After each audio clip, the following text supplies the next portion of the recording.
allegiance to the flag of the United States of America and to the republic for which it stands, one nation, under God, indivisible, with liberty and justice for all. Okay, roll call. Donna, please. Budget Committee members Virginia Clyde. Here. Bob Elliott. Here. Josh Port. Here. And Lance Caddy and Kim Elfers is absent.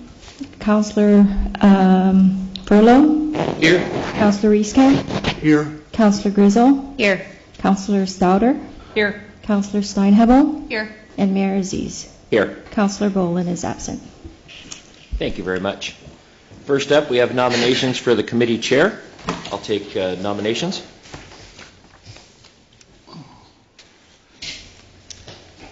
I'll nominate Rebecca Grizzle. Rebecca's been nominated. I'll second it. Second. And many seconds. All those in favor say aye. Aye. Those opposed? Nay. Rebecca Grizzle will be our committee chair for the 2018-19, or actually 2019 budget. Hand it over to you. All right. Well, do I have the agenda? Yeah. All right. Here we go. I do not know how to do this. This is ridiculous that we've got somebody like me in charge today. So, okay. Budget committee. Budget committee secretary. Do we have a motion for that? It's not hard. You don't actually have to do I'd it. nominate Karen Stoddard. Second. She liked me. Moved and seconded to have Karen be our secretary. All those in favor say aye. Aye. All opposed? Nay. There you go. It's just a title Okay. only. It is in title only. It's going to be just I fine. don't have to take notes or anything? Nope. Okay. Donna's going to do all of that for you. Okay, so next up is the approval of fiscal year 2018-19 budget minutes. So everybody had a chance to review.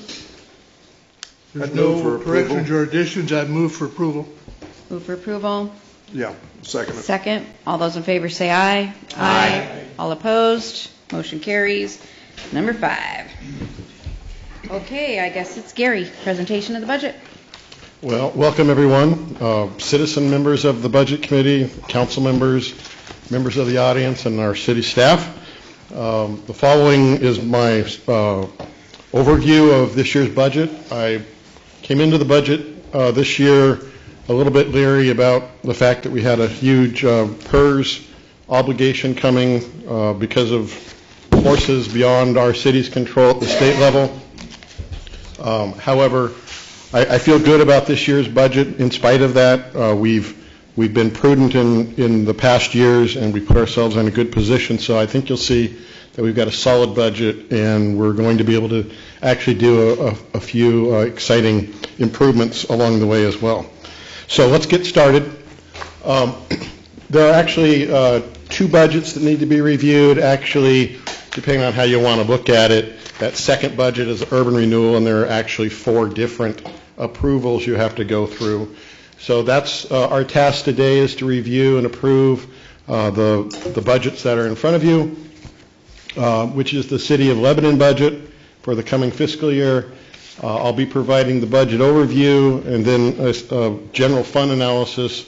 General fund is the heart, I would say, of the city budget, so it earns a little extra scrutiny and look, and I want to make sure that the council and the budget committee are well aware of what we're doing with the general fund. And then, of course, the Urban Renewal Agency budget, which this year we've got one more item in there with the Downtown Urban Renewal District that was created in this past year. So let's get going. The city budget overview. The budget maintains our levels of services across the board. Our contingencies and our reserves overall are up 17.1%. That's a very strong position. In fact, this position allows us to utilize some of the reserves that we've set aside. We've We are in excess of the city goals as far as reserves, which are important for when we get into hard times, but we're well in excess of those reserve levels that we desire to maintain. So that will give us an opportunity to do some capital improvements, which we'll detail here soon. Gary? So, Gary? No. So are they up to 17% or up by 17%? up by 17%. Yeah. Okay. And I'll get into more detail Okay. in the coming slides. And as we're just discussing, by council policy, we need to maintain a 19% general fund balance. That's our goal. We're actually at 33.2%. So that's going to, like I said, that's going to allow us to do a couple of extra things this year. Our operating appropriations are up 6.5%. Part of that is the PERS obligation, which I'll give you a little more detail on that in a moment. Capital investment is down 4.9%. Usually we see that go up some, especially as we were leading up to the water plant construction, and now that that's done, that was such a massive project that we do see a fall off with that. But still, even at that, 30.9% of our overall budget is represented in capital investment, and that's a very good sign of a healthy situation for us with the city of Lebanon, that we're able to invest back into our capital needs. So, I also wanted to spend a moment on the transit tax fund, that there are some special appropriations we make there for various groups and community organizations. As the council's well aware, we have an agreement with the Lebanon Chamber of Commerce, which comes to $85,000 annually to do two things. One is to support the Lebanon Visitors Center at $40,000 a year, and then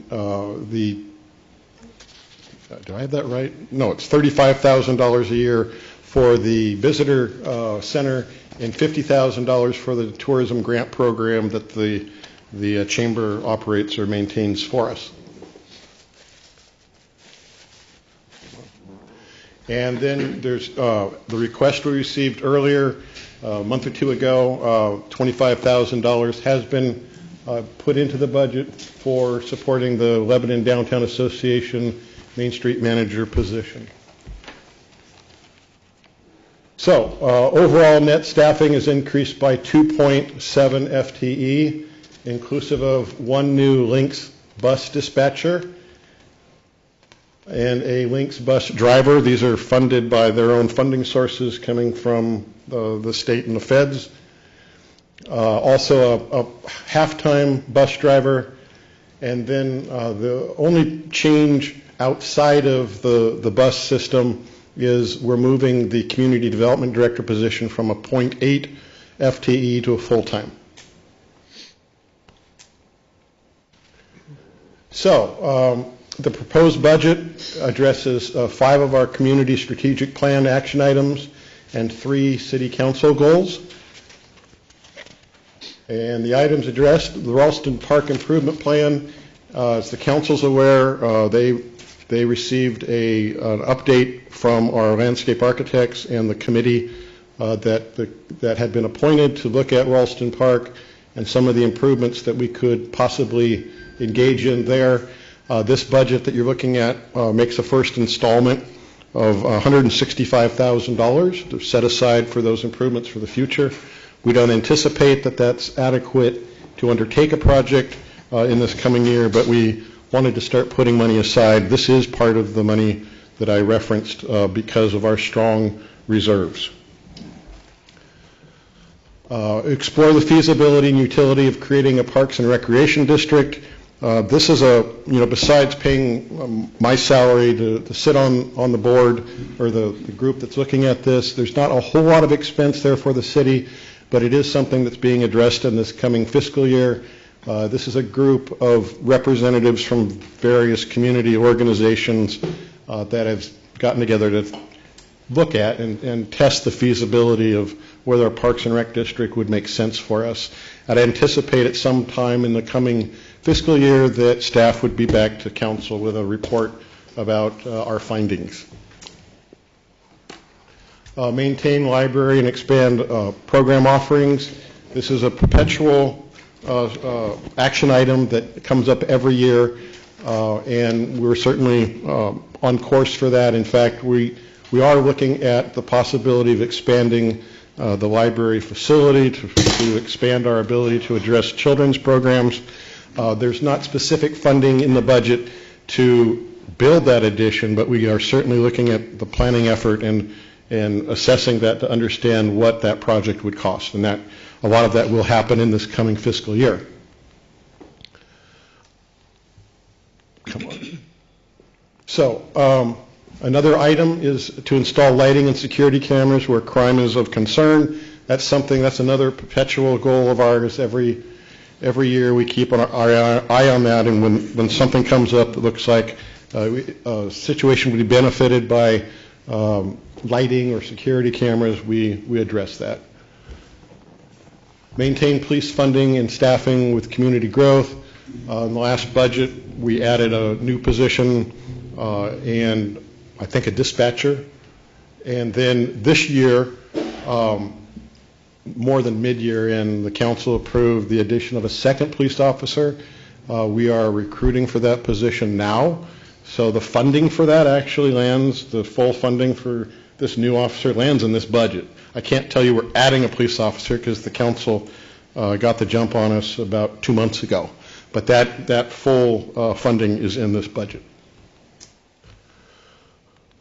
So council goals. This thing is slow. Funding for the Downtown Association Manager under Downtown Revitalization. We've got several items we're doing with the downtown around this goal. The Downtown Building Restoration Program, we're beginning to see some exciting projects out of that. We've refunded that for this year from the transient room tax funds that are available. You'll see some projects coming up soon with the old Stainthorpe. It's underway now. The Stainthorpe building is looking at some substantial improvements. The jewelry store. Trimmels already underwent their restoration of their above windows. Others are the theater's looking at some really cool improvements, and a few others. So we're excited about that program, and it's finally starting to get some traction. Main Street tree replacement, and I'll go through some of these are kind of grouped together. We're looking at a project that all these three for Main Street really kind of fall under the same. We're looking at a project this year where we would be able to introduce holiday lighting into our street trees downtown. As we started to look at this project, we realized that as we would go about doing conduit underground and going into the tree wells, we would be causing a lot of disruption in those root areas for the trees. In addition to that, we had an arborist a couple of years ago evaluate the trees downtown. Several of them are unhealthy and eventually do need to be removed. So we've taken on this idea of looking at a tree replacement project this year, which would then bring in the electricity for holiday lighting, and then also an audio system that we could also be able to utilize generic holiday music in the downtown during the month of December. So we're excited about that, and we've been able to fund these projects in this year's upcoming budget. Also in the budget is completion of the Academy Square Welcome Monument and the associated landscaping. Most of that project for this coming year is the landscape along Academy Square on the eastern side, fronting onto Main Street. The monument itself we anticipate being done in the next week or two, actually. So we'll see a lot of action there very soon. There's the City Facilities Master Plan, which is a council goal. That project is underway right now. We have a team of architects looking at various options for the city. So that, coupled with the fact that we're putting $250,000 aside in a sinking fund for City Hall, this is the first time we've been in a position to put money aside for the future. We know that at some point we need to address the issues with our City Hall, and we're busy trying to define what that is. But given the state of our reserves, we felt that this was a great opportunity to move some money into reserve for that purpose. Maintain police staffing commensurate with community growth. This looks familiar. That was also something the community wanted us to do through the strategic action plan. Council also was very high on that idea when they set their goals.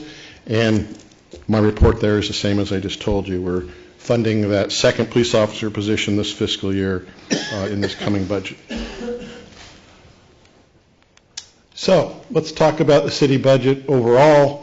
It covers our fiscal year, which is July 1 through June 30th of next year. It provides all the authority for all of our services and all of our projects that we anticipate in the coming year. It really is our master plan of the year for the city. Just about anything that we're going to do shows up somewhere in the budget. The budget has 6 funds that are divided into 48 separate self-balancing divisions or departments. That number is down this year. We were somewhere in the 50s last year.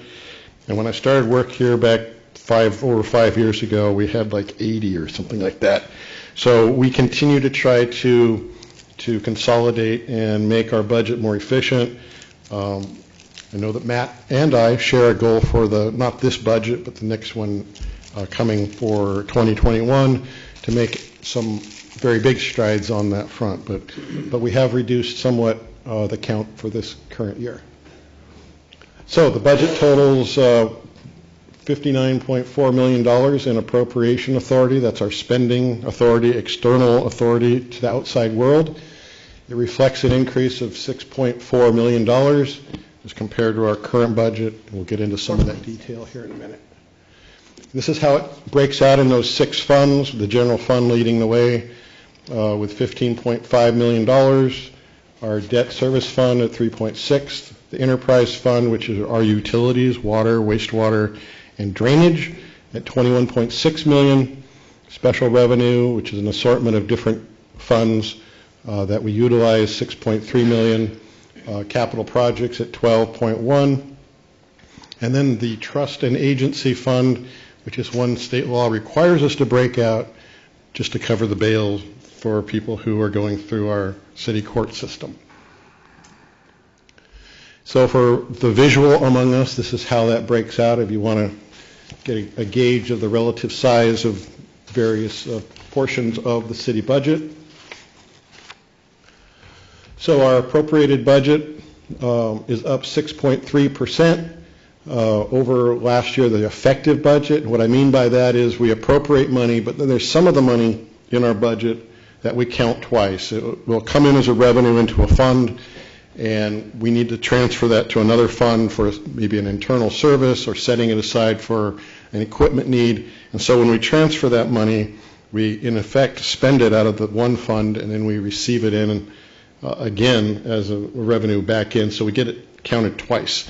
So to get a more accurate look at what I call it our outside spend, or how much authority we have to spend to the outside world, we're at $52.4 million for this coming year, and that's 6.3% over what the current budget has been, and some more detail on that coming. So again, for the visual, not real exciting. So then if we want to take a look at our operating budget, we're breaking this down as we go. We look at that effective budget that I just talked to you about. We take out our capital appropriations, we take out our contingencies, and what's left is what we've appropriated to actually deliver our services for the city. And so what we see there is $26 million for this year, which looks like a large increase with 11.9, but if we take out our PERS payment and the fact that now that the water plant project is done, we begin repaying the loans that we took from the state of Oregon. We've not had to do that yet. And those are some sizable payments which have been built in. There's no need to panic with that. We have that well planned out. But it does add to our operating budget for this coming year for the first time. So if you take out those things, we're down to 5.2 million, or percent, 5.2%. But I can also tell you that we've budgeted the water fund loosely this year. There's probably more there than we need. And the reason for that is we have a brand new plant. We're not really sure exactly what it's going to take to run it. We think we know, but we've added a lot to it just to make sure that we have the appropriation authority we need.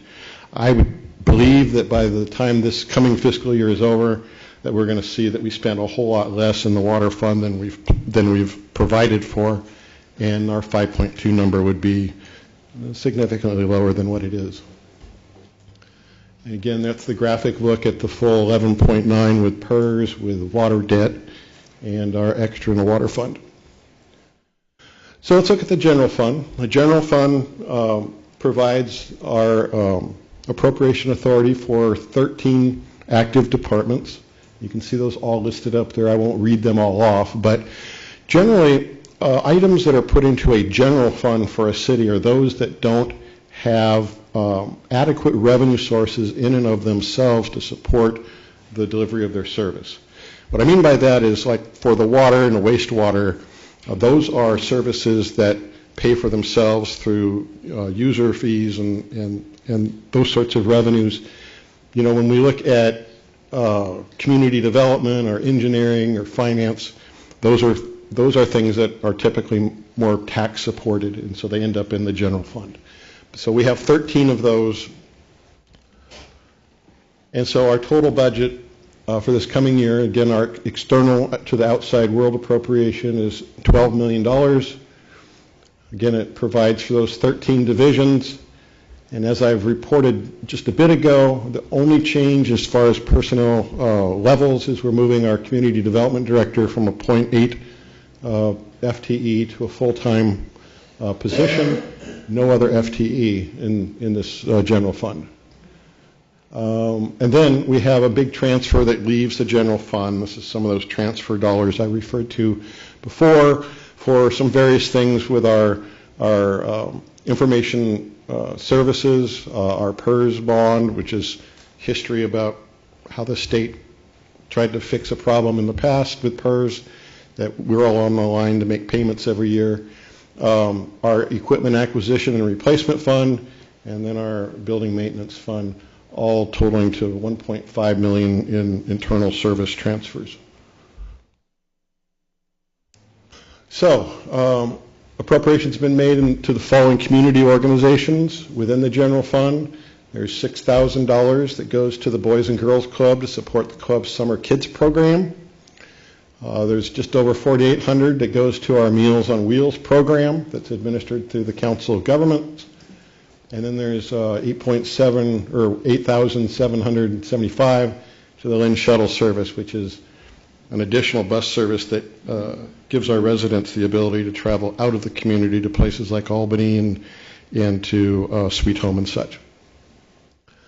So that's a look at our general fund appropriation changes. This is our beginning and ending fund balance. Some people call it our reserves. This is the money that we set aside to meet the goal that the council set, that we have a 17% fund balance and a 2% contingency, adding up to 19%. We can see that if we could show the years just prior to FY15 there on the left, that was really low, because the city had some serious financial issues in fiscal 13 and 14.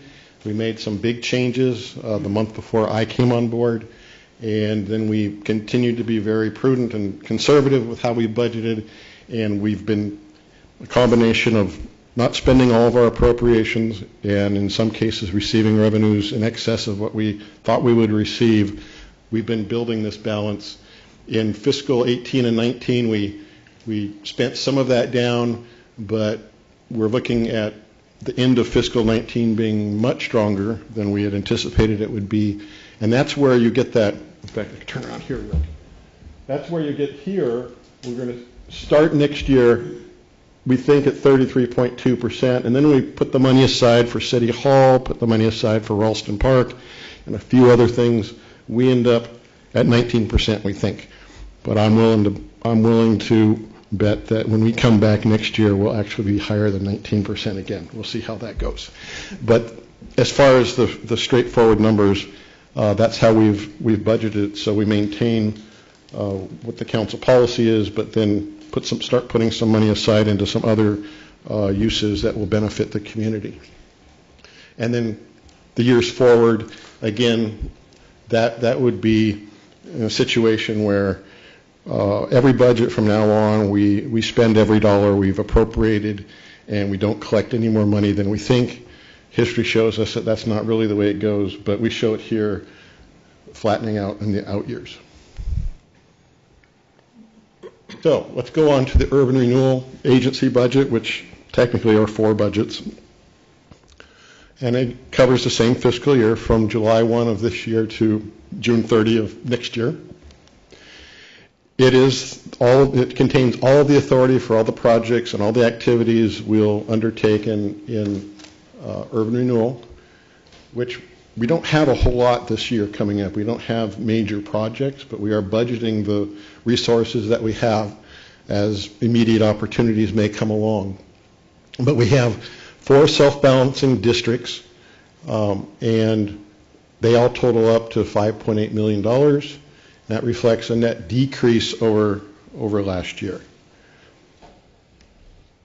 Those are our 4 districts. We've got the Northwest Lebanon URD, which is the district that has Lowe's, Laticrete, and the Advanced Automotive Center. The district played key roles in all of those businesses being in our town. The Cheetah Lake URD is over by Russell Drive and over to the lake.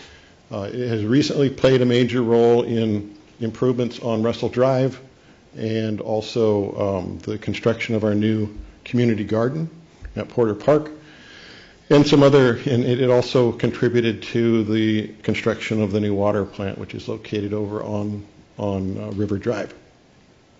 The next district is the North Gateway URD, which is the URD that underpins the whole Samaritan campus and the development agreement we have with Samaritan, which has brought many good things, including the medical school, the hotel, the meeting center, and so forth. So a lot of good things have come through both Samaritan and the URD working together. And then, whoops, where did I go? Oh, the new downtown URD, it's brand new. We don't expect that it's going to have much of a tax increment. That's the increase in value of the entire district property values over last year. We're not anticipating that there would be much with a brand new district. That's a point that we covered with council as they were adopting it, and we would expect as each year goes forward from here over the next 5 years, we'll be building on that. By year 5, we'll have some kind of significant money for projects, and then every year after that, we would anticipate a much stronger ability for this new district to do projects for downtown. But we're just getting going.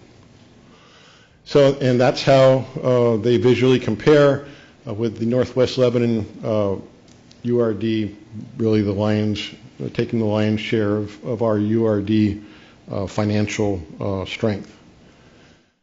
So, our urban renewal budgets, technically compared to last year, we're down 16%. I think that really reflects that we don't really have projects like Russell Drive or the community garden or anything like that coming this year, but we're maintaining those districts as we anticipate future projects. So we put the whole package together. We've got the $59.4 million city budget, urban renewal budget at 5.8. So we got a total appropriated combined budgets of 65.2. If we take out our interfund transfers, like I said, is money counted twice.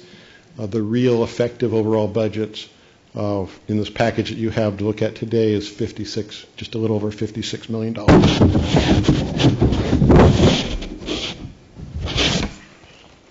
And with that, of those budgets, the city makes up 91% of all that appropriation authority, and the rest, the 9%, are those 4 districts.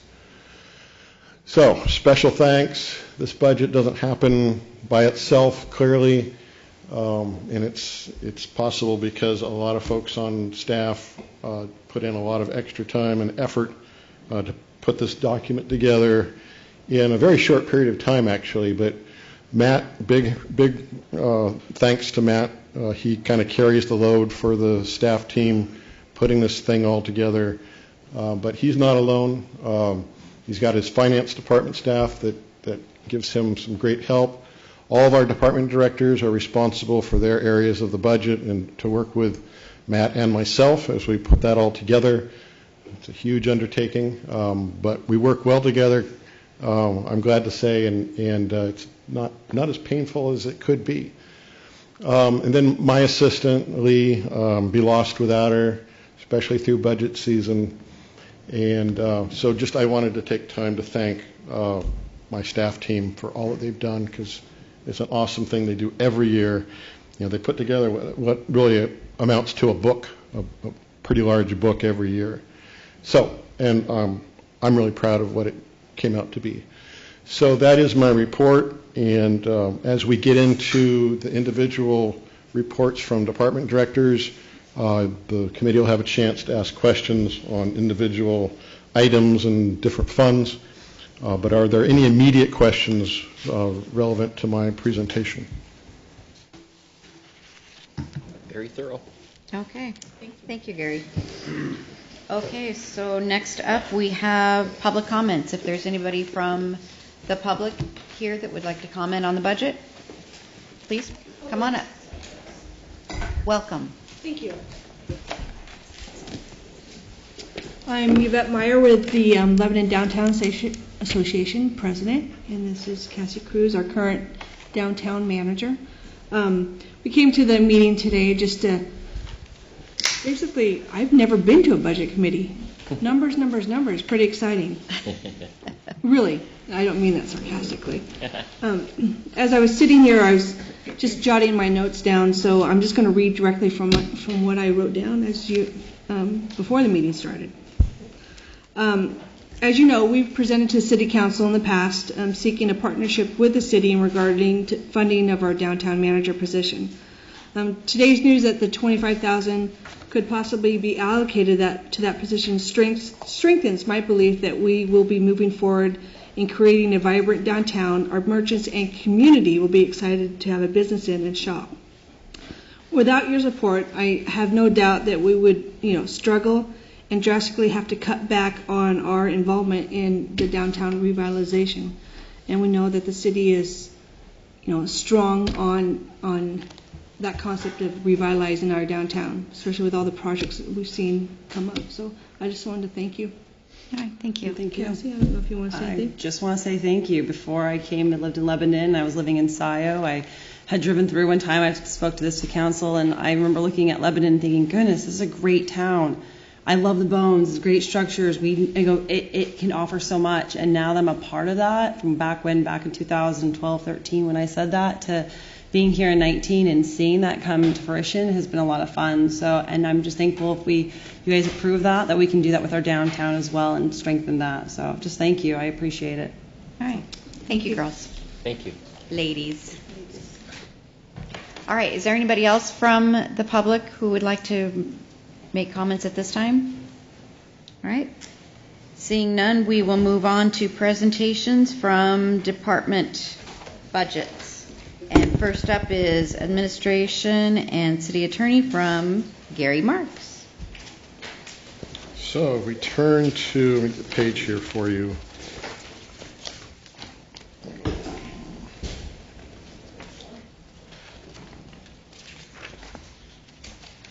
Page 35.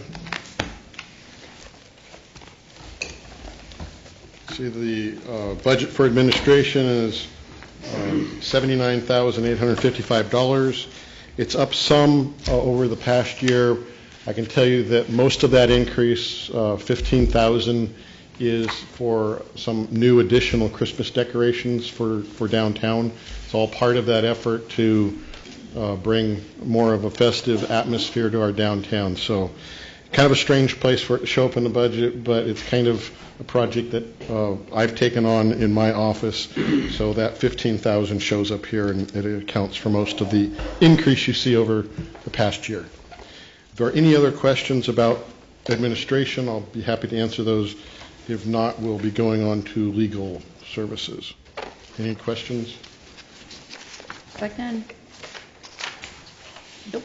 Okay, so page 39 is our city attorney. If you look at the column in the middle for 2019 budget, you'll see it was at $186,000. Go over to the right to the far number, $187,000.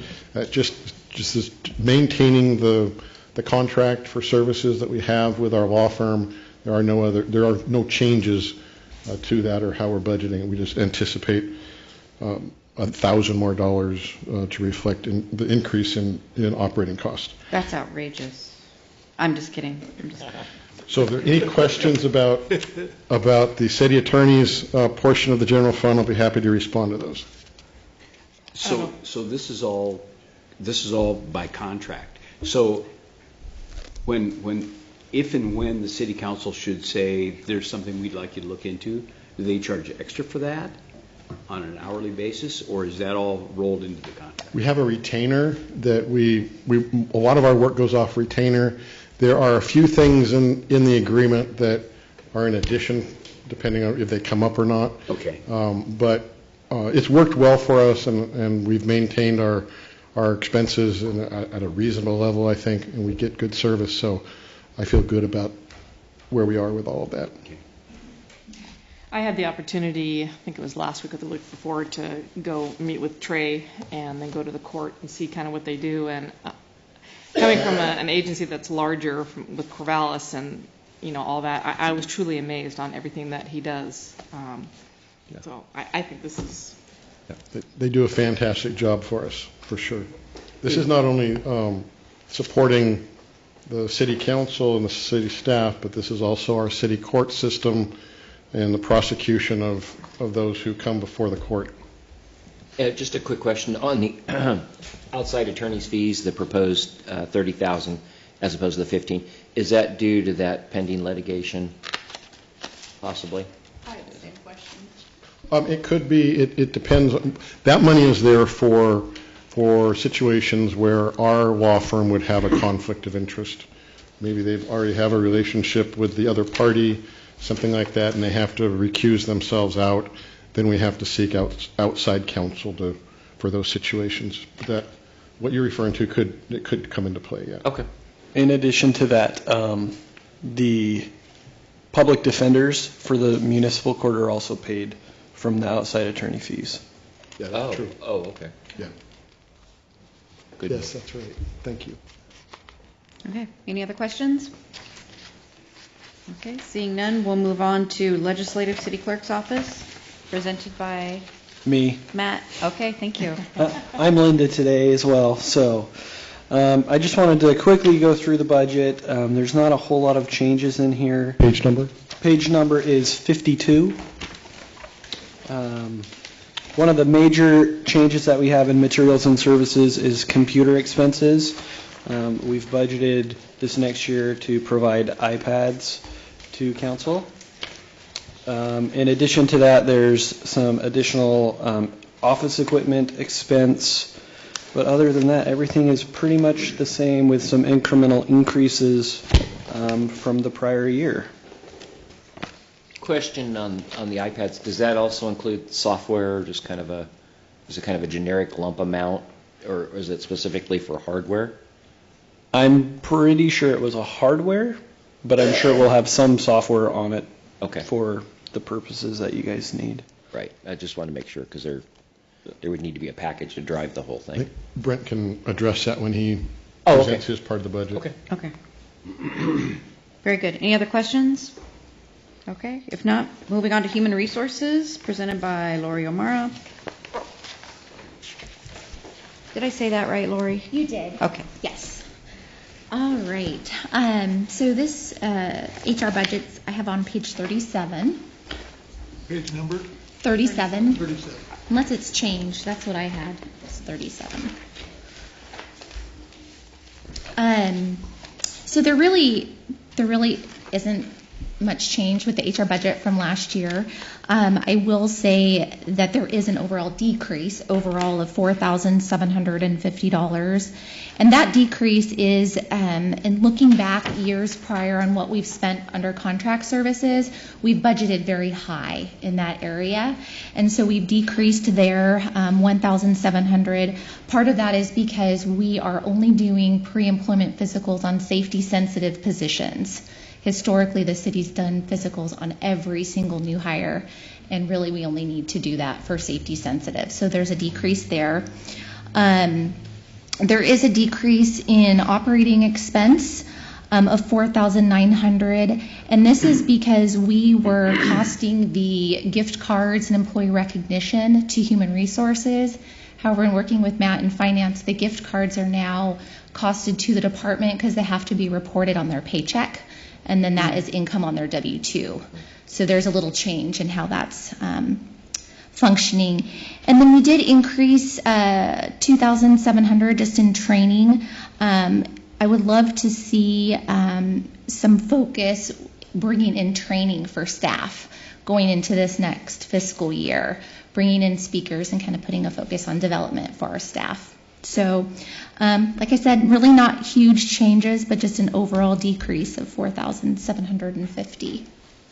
35 doesn't even seem like a whole lot for that, for an education budget for a staff our size. You know, in looking back, so we had previously budgeted $800, and that was really low to me. And I know when I think back at other places that I've worked, we could really make that more robust. We have a lot of training opportunities that I think we can do that don't cost anything through CIS and the learning management system. So we can leverage those more. They've upgraded the CIS learning management system. So I plan to use that. But I'd also like to see us bring in maybe some speakers and provide some more in-depth, face-to-face training sessions for staff. I think that would be beneficial and valuable. All right, are there any questions? Other comments? All right, thank you. Thank you. Okay, Brent, you're up. ITGIS. Tell us about our iPads. So, yes, we did budget in that one, in the legislative fund for 12-inch iPads. Linda went and I think she identified what Albany City Council had recently gotten and brought that to me. And we got 1 inch bigger, or what? Oh. Yeah, I ordered 13.5. Oh, okay. They don't make them, but they're going to make them specially for us. That's going to be a mostly hardware, Paul. The management solution, the mobile management, device management solution, as well as Office, it's easier to lump all that in the IT budget, so that it's not going a little bit to every fund. It's just all comes out of the 542 budget. So the number that I gave Linda to include in her budget was the cost of purchasing the iPads themselves. Brent, what page are you on? I'm sorry. I'm just answering Paul's question initially. But initially, the first fund is GIS, and that starts on page 120. And I believe 122 goes to your materials and services. And so you'll see in GIS, we did ask for a pretty good increase. One of the major things we wanted to do with GIS was we do the flyovers, and the most visual representation of that is this map on the wall. We typically, historically, have done that every 5 years, and those date back decades in the city of Lebanon. We've got some very old aerial footage on that. Those are pretty important. The last time we did it, the firm that we used asked us if we were interested in moving to an annual subscription-based model, which is essentially the same cost as if we did it once every 5 years. and so we opted to do that. Historically, we'll save up a little bit of money and then pay for that in that 5th year. And so part of this increase reflects the fact that starting this year, we would like to move to that annual subscription model for the flyover. That'll give us something every year, and it also allows the firm to do flyovers like with Corvallis or the county or Sweet Home. If they're already doing a flyover, they'll fly ours as well, and we can kind of get some costs and efficiencies by doing it with other cities. We're also trying to lean forward into pushing the maps out to the public, which has been a goal for a long time. We just lack the staffing, and the last year we've gotten a couple of guys in the IT department, and so Casey has been doing a lot more mapping and moving toward pushing that out to where contractors like Udell or architectural firms can get mapping and information they need directly off of our website. The next fund is 542. Again, there are some increases. The Page 124. 125 is really where our expenses are, so you can see the numbers there as far as where they increase. 126 shows the total number and the total increases. Overall, security is a big issue for 542. Training, I've bumped up training for my guys because things are changing so fast in the IT realm. We're just trying to keep current and relevant on that. Our cloud licenses, so our email licenses with Microsoft, there are a lot of different ways they want the licensing model updated and changed, so we're trying to account for additional services that we need in the cloud. Virtual desktop for internal staff has been a project that has been on the back burner for about 5 years, and this year we do have a pilot project started, and we have that. We should have that implemented within the month as far as with our first 10 people. That will help our management and will save some hardware costs for us. And video storage, which is one of the steady strategic goals of camera and lighting in areas where it's needed, that is always expanding, and that's a major part and cost of our budget and trying to keep everything up to date. Those are the changes in those two budgets, and any questions I'm happy to answer. Any questions? Any more discussion? All right, thank you, Brent. Thank you. Okay, Walt, you're up. Planning and building.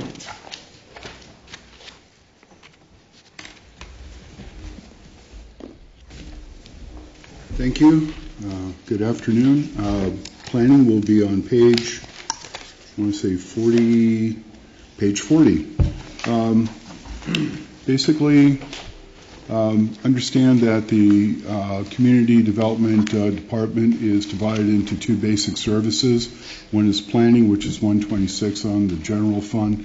Second one is building services, which is a special service, and that has a separate funding.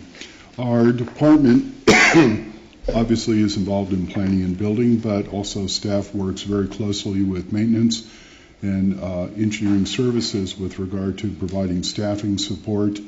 For example, if there's a capital improvement project that goes out there, it is the community development staff that puts the packets together. The other thing I'd like to note is that, probably with the exception of liquor licenses, we handle almost every permit through our office. So it's not just planning.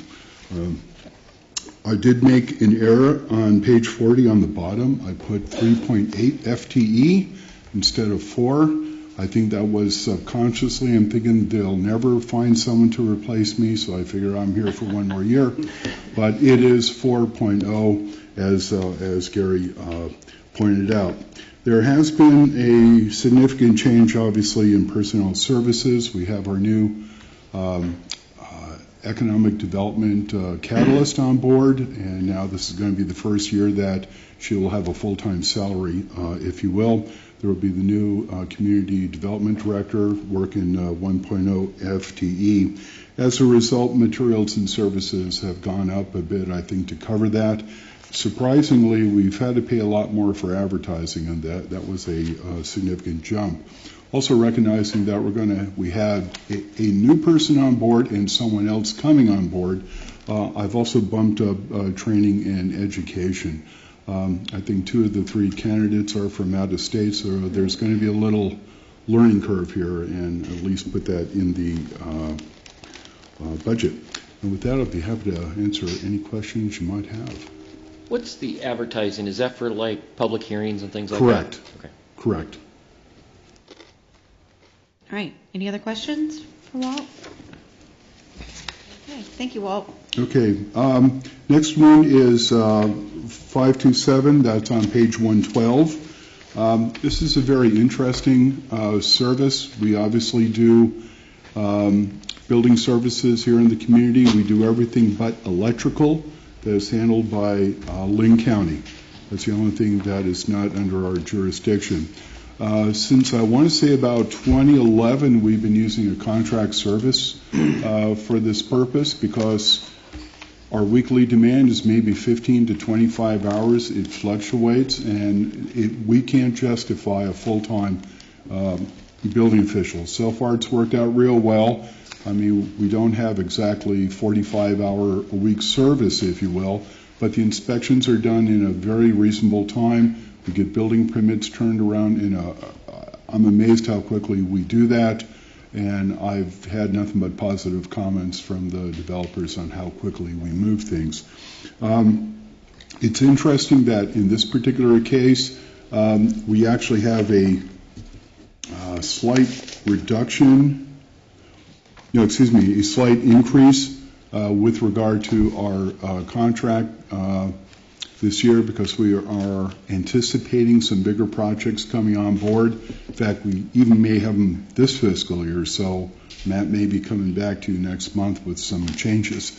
But the interesting thing by doing it that way, if there's a lot more projects, we're paying more for the contract, but we're getting the money, the revenue coming in from the fees.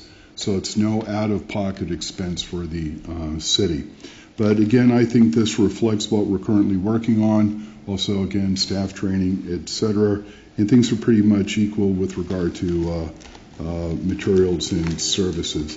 So with that, I'll be happy to answer any questions that you may have with regard to building services. Are there any questions?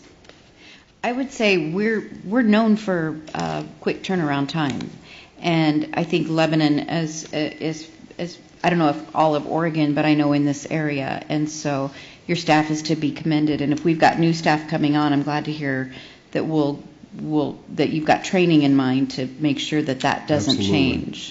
Absolutely. So, well, thank you. I'll be sure to share that with staff. Yeah, good job. Thank you. Okay. Thanks, Walt. All right, moving on. Kendra Oliver, Senior Services Dial-a-Bus.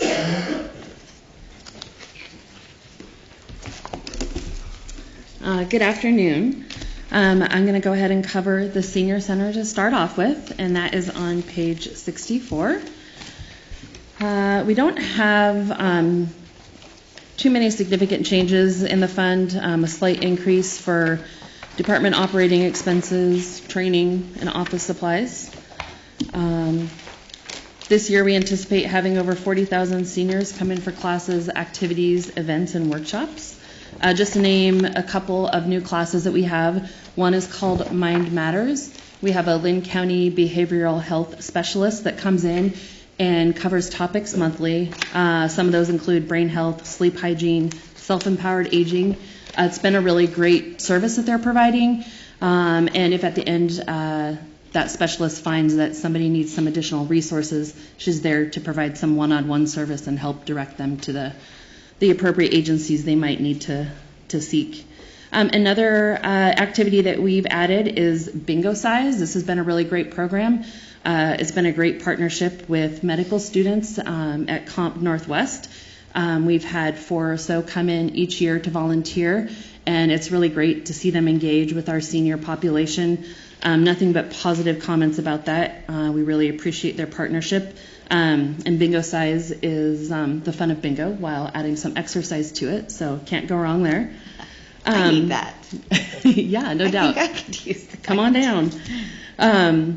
Some of the, we've offered a lot of one-time classes and workshops. Some of them are partnerships with some local businesses. For example, last Saturday, we had a senior personal safety and self-defense class. We had about 30 seniors come partake with that. We had some demos, just some reminders, some refreshers for seniors, just to be aware of their surroundings and things like that. So we had a great turnout, and again, lots of positive feedback. We added a new support group starting in January. We have a cancer support group that meets at the senior center. They meet there monthly. They're utilizing 2 of our garden spaces and talking about organic and whole foods and things. And so now we have 5 or 6 support groups that meet there on a regular basis, which is great. Cascades West Council of Governments operates the meal site and the Meals on Wheels program in the senior center. And this year they'll serve over 40,000 meals to our community. So that's kind of the senior center in a nutshell. I'm not sure if anybody has any questions. If not, I can move on to the Links program. Any questions? Okay. Let's keep All going. right. The Links program is on page 140.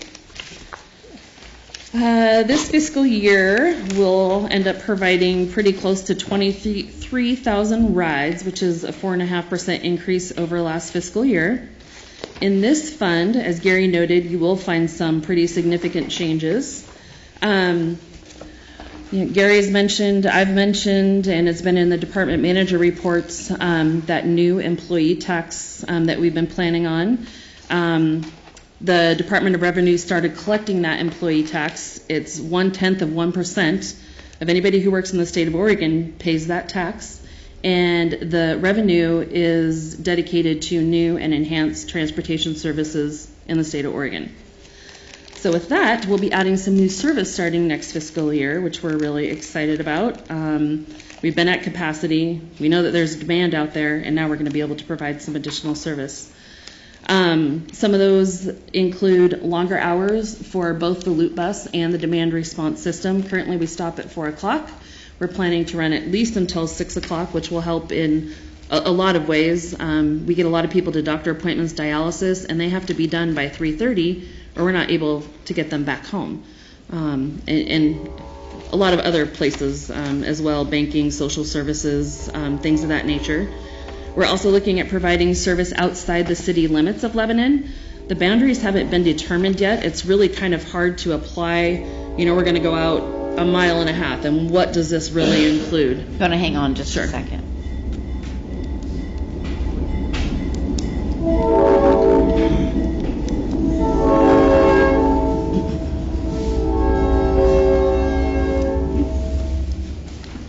Oh, well, it was a short one. Very good. You may continue. Well, thank you. So again, service outside the city limits of Lebanon, and also including adding some Saturday service.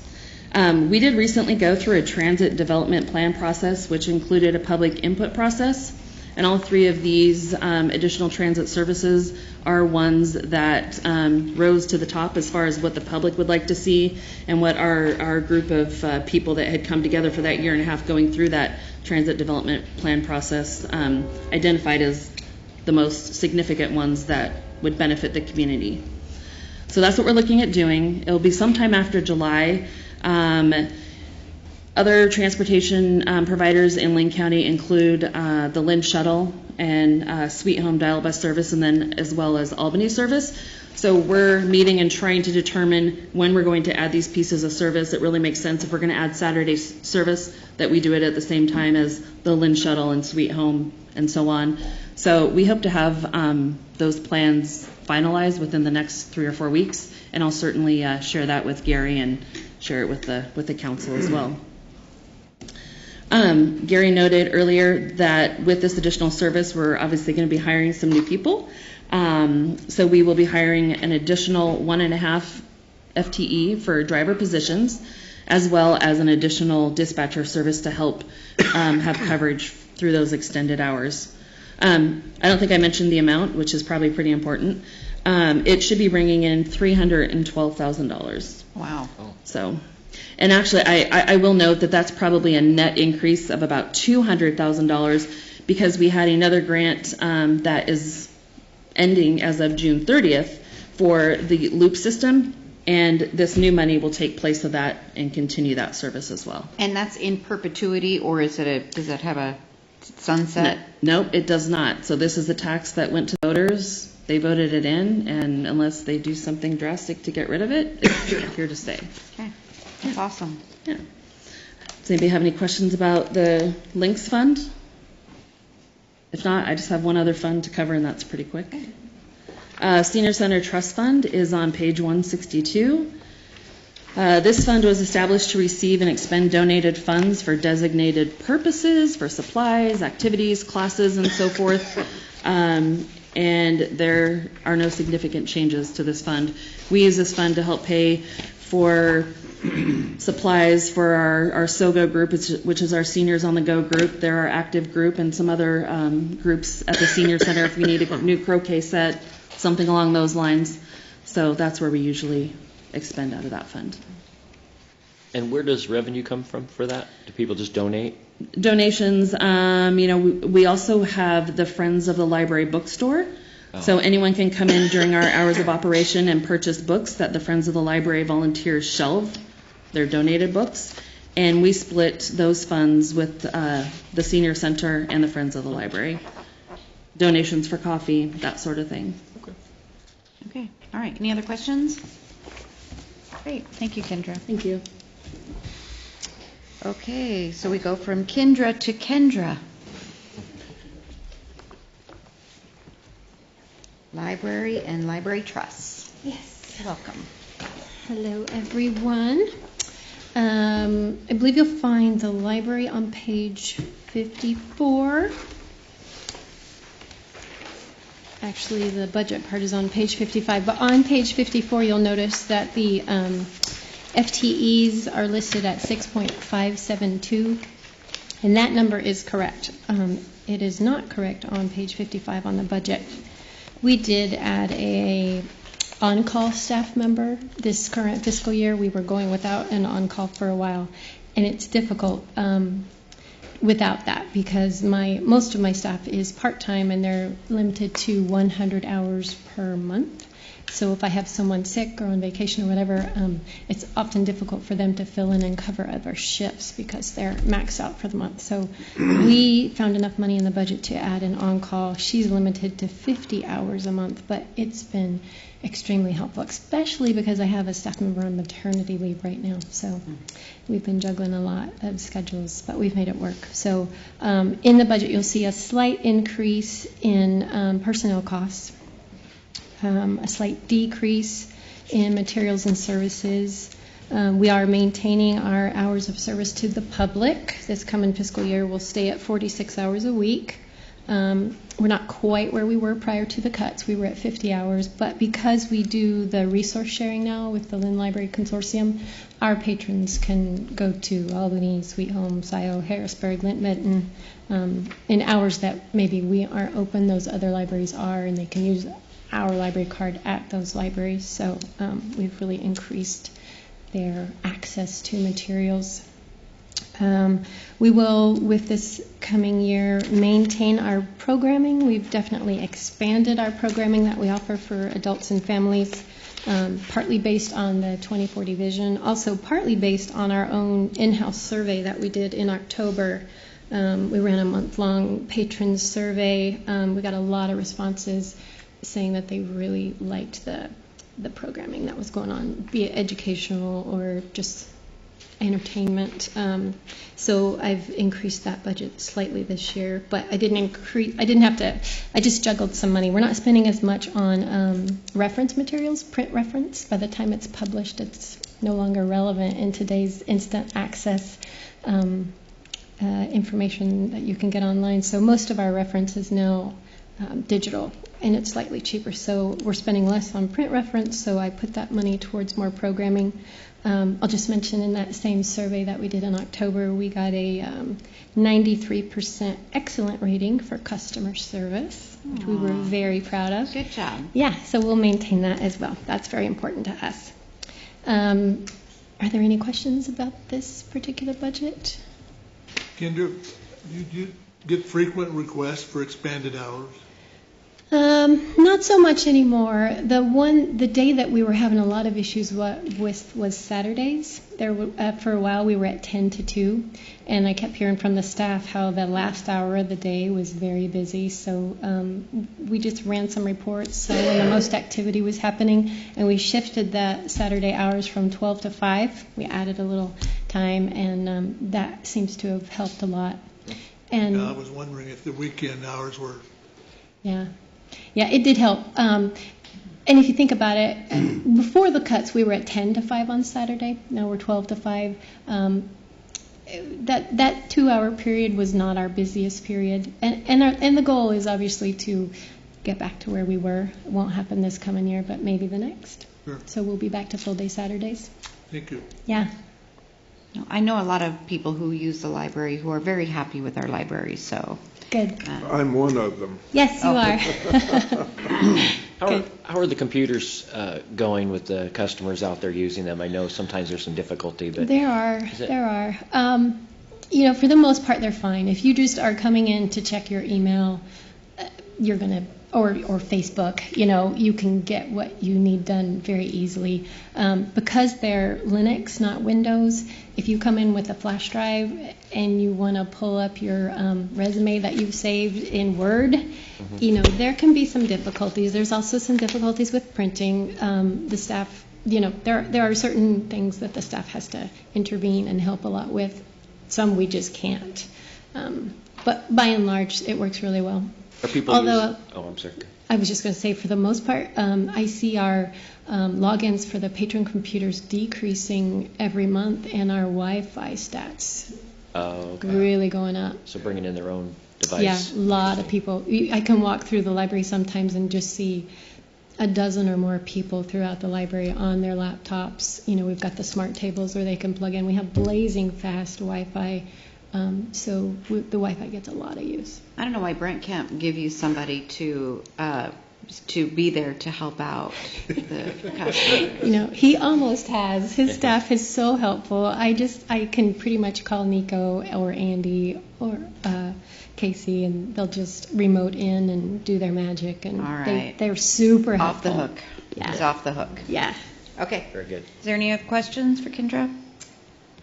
Right. Thank you. Okay. Yes. So with that, we will move on to the Library Trust. You will find that on page 161. This is our main trust. Funding usually comes in the form of grants, donations, things like that. It's very robust right now. I'm happy with the amount in the trust, $171,000. I spoke with my advisory group this week at our meeting, and of course we'll be looking for some funding for a capital project coming up with our children's meeting room addition. I think we would like to leverage a chunk of money out of this grant towards a matching grant, if we can find one for a capital project. Even if we took about $50,000, we'd still have $121 in our trust, which is a nice emergency cushion, but then we'd have $100,000 put towards construction costs if we find the right grant for that. Also some shelving issues coming up. I have about $4,000 in shelving I need to purchase. That'll probably come out of the trust as well. Any questions about that? The Harriman Trust, as you know, no longer exists because we are zeroing that out to pay for the construction documents. So that leaves just the Snedeker Trust, and that you will find on page 164. This is a finite trust, no more going into it. It was a donation that was made, I think, in the year 2000. It is stipulated to be spent on children's or reference materials. To this point, we've always used it on reference materials because we had the Harriman grant for children's stuff. Typically, we use it every year to pay for our Ancestry subscription. This year, that was about $2,200, although the Lebanon Genealogy Group donates a portion towards that. The price goes up every year, though, so we'll again pay for Ancestry with that trust this year. I just want to share, I got an email out of the blue from the Coast Guard in Portsmouth, Virginia.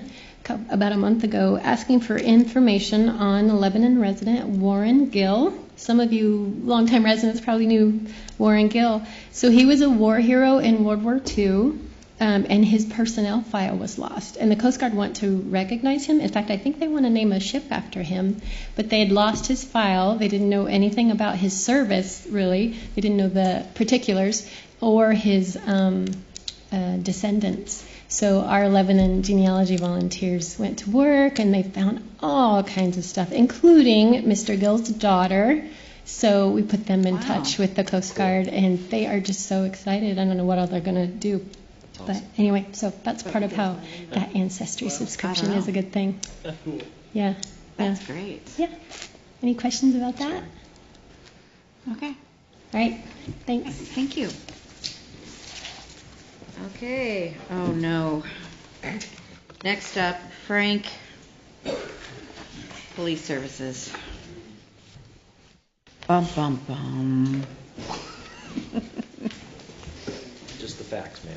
Yeah, just the facts. Sure, I like that tone. I'm sorry. I didn't want to be up here either.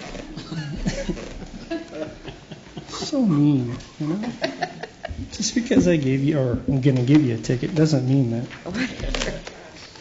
We'll be talking about the police service, police department fund, starting on page 60. Yes, sir.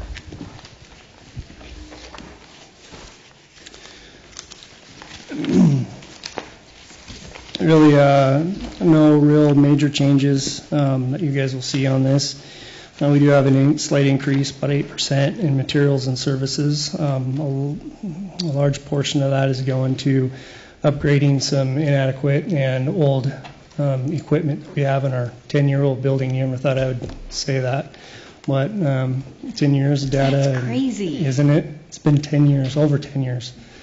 So some of the things that need upgrading surround the technology side of things. And, you know, with the materials and services, you know, we've had to replace some of our less lethal equipment, tasers and so forth. And you'll see a slight increase as well in our personnel services. As Gary's mentioned, we were able to get an extra position within this budget, and so it will reflect that in the next fiscal year. So.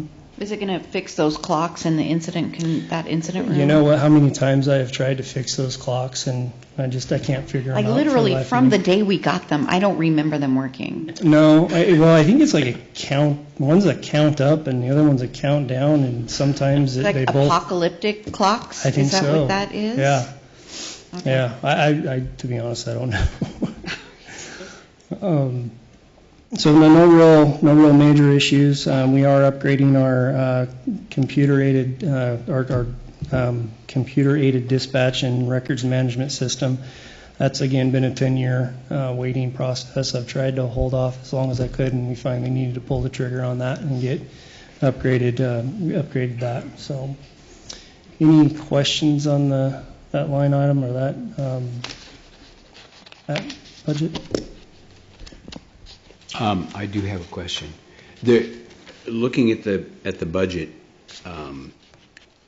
the police department chronically runs overtime, a lot of overtime. Yes, sir. Is that because you're chronically understaffed, or is that because of special things that come up that are I think at the Strawberry Festival that you have to provide extra personnel for, or I guess I don't understand why there's $80,000 of overtime every year. Yeah, a lot of that is due to special circumstances that do arise. For instance, we had a homicide investigation that we were participating in. That takes up a lot of overtime for that. Officers that have to come into court, that takes time. Okay. Things of that nature. All right. So it's not due to the fact that we're severely understaffed. It just has to do with certain things and aspects of the nature of the beast, if you will. So isn't special events, isn't that covered by actual, doesn't the police department get paid for some of those? No. No? No. So is that overtime? Yes. Okay. That's all strictly overtime, unless you're working that day. Okay. So are your overtime rates, do they come in at higher pay, or is that standard pay rates? No, it's a higher rate It's at a higher rate, okay. Unless you're me, then I don't get overtime. I work for free, so. I understand that one. Yeah. Doesn't matter what time of day I work. It's all the same rate. Yeah, I'm happy to do it though, so. No other questions about that. We'll move on to the youth court, which is page 108. And there is actually no changes in that one, but I'm happy to answer any questions in regards to our peer court. I haven't heard much on that. How's that going? It's going really good. A lot of the increases, what we're seeing is more and more, which is unfortunate, but we're seeing a lot more of the marijuana usage and alcohol usage. Not so much in the alcohol, it's more of the marijuana focused. And it's a real unfortunate thing. But one of the things that has come out of our peer court is Layla Johnson, which we're all familiar with. She actually teaches a class specific to the usage of marijuana to use. And a lot of the when they do hit our peer court, they're what's the correct word? Not forced, but they're required to go to that class and learn about the dangers of it. So it's hopefully we'll start to see it sway the other way. So, but the peer court is a great tool, and it's really awesome to see the kids. If you ever get a chance, I'd recommend you come and watch it, because those kids are a lot harsher than on their peers. So it's a great thing to see. Okay. Thank you. All right. Any other questions on that? We'll go right into the police reserves, page 110. And again, this is for monies that's specific, been donated to the police department for police volunteers, which we call reserve officers. No real changes, no significant changes in that. Currently, I have 3 reserve officers, and we're about ready to pick up a 4th. So we're slowly starting to gain back what we've lost and hiring them into full-time status. So, so that's going good. Okay. Any questions on that? Nope. Nope. Okay, we'll move right into the equitable sharing, which is 138. And no changes in that whatsoever, but happy to answer any questions you guys have about that one. Any questions? Chop, All right, no questions. Equitable or equipment acquisition and replacement, 820 on page 153. We had an increase in that, and a large part of that was due to the auction. We were able to sell some old vehicles at auction, and it went right back in that fund. A large part of that's going to be used again for updating equipment and updating storage, a lot of technology things. So Brent's real good about spending the police department's money when it comes to technological things. That's a tough day. Yeah, every time he walks into my office, I ask him, how much is this going to cost? And he just sometimes stops by to say hi, but anyway. I know. Everybody dreads seeing joke either one of you. Yeah, I joke because, Brent is, him and his crew are just on top of things, and without him, there'd be a lot of things that I'd probably be missing, so. Okay. On the equipment, do you guys have the e-sites? No. That's one of the things that we've toyed with. We're actually going to go part-time motors officers again. So I'll have 2 part-time motor officers operating by Strawberry Fair. And so we're going to see how that goes as a part-time thing. And if it turns out we need e-ticketing, we looked at them a while ago, but the courts,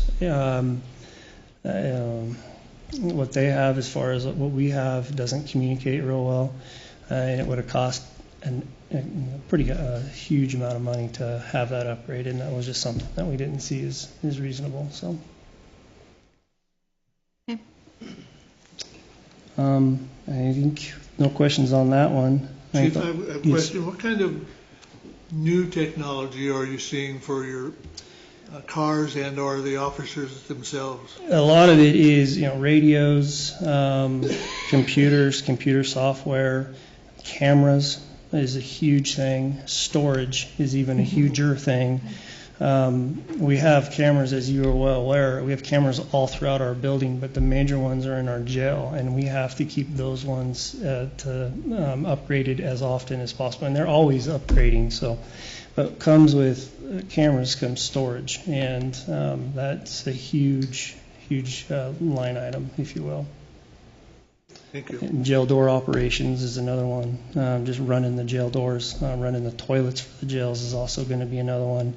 Key access cards into our building is another ticket item. So a lot of it's just, it's not dead in the water, but it's if we don't take some form of action, we'll be hurting. So we're trying to be, me and Brent are both trying to be proactive as we can to make sure we don't run into an issue where technologically we're unable to operate as we should be. Yeah, they need a card to get into the toilet. What's that? Yeah, pretty much. Okay, we've digressed. It's not my fault. Okay. Kendra, question. Oh, go for it. The report that we got from the review agency, are there any particular recommendations that were funded in your budget this year? Yeah, the jail camera updating those, jail doors updating those, a few technological things that we're going to look at upgrading. So we're trying to meet some of the recommendations that were given to us by CIS. Some of those recommendations are going to be, those are more of a 3 to 5 year plan as we move forward. One of the big things is finding a nursing staff. They want a full-time nursing staff for a small-time facility, which I don't believe will ever meet that goal. But we'll try and everything to limit and minimize any kind of liability that we would take on. So, which is not to toot Lebanon's horn, but in the 10 years we've been operating that jail, we've never had one single lawsuit, injury, or anything come out of that jail. So I think it's doing pretty good myself, but unfortunately with the CIS insurance, that's the way it goes. So, but we're working on trying to meet some of the standards that they're setting. Thank you. All right, any other questions? Okay. Is that all you got? I think the only thing was the police trust, which is 158, and I don't have any real changes to that. Okay. Are there any other questions of Frank? Okay. Thank you. You betcha. Okay. Ron is up. Engineering, water, storm, and sewer. Everybody's favorite. You're our favorite. Just kidding. All of the rest of you, I was just kidding. We don't even like him. Wow. I'm just kidding. What a welcome. I'm just kidding about that. Yeah, thank you. Looks like we're going to start on Fund 130 first, which is on page, I don't have the page numbers memorized 43. because we've got so much. 43. 43? Page 43. This fund houses the engineering staff, and it also houses, when I say houses, it's the salaries for engineering staff and also the two operations directors, which would be Jason and Frank. There's no real changes to that other than the increases that you see there. Is there any questions about that fund? Really, all it is transfers from your water and sewer and streets funds. That's where we're all funded from, and they just got us in one to house all those. Are there any questions? These are going to be some of the areas that we look at in the next coming year to eliminate things that are just there to create transfers. So just so you guys are aware. Thank you, Matt. Really quickly, it looks like we went from 9 FTE in 2018 and now we're at 8. Can you explain? That is correct. Where that individual? So with the operation of the water treatment plant, we eliminated a project engineer position in engineering in order to make that happen. So we're down another staff person as of last year.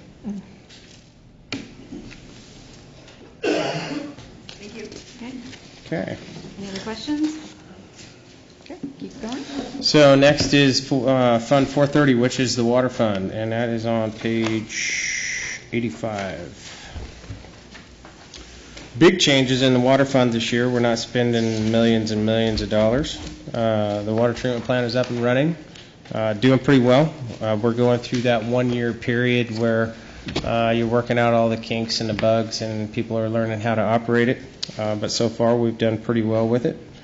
A couple of big things to note. We did set aside $500,000 this year to equipment acquisition reserve for the water treatment plant in the future. So that's in there.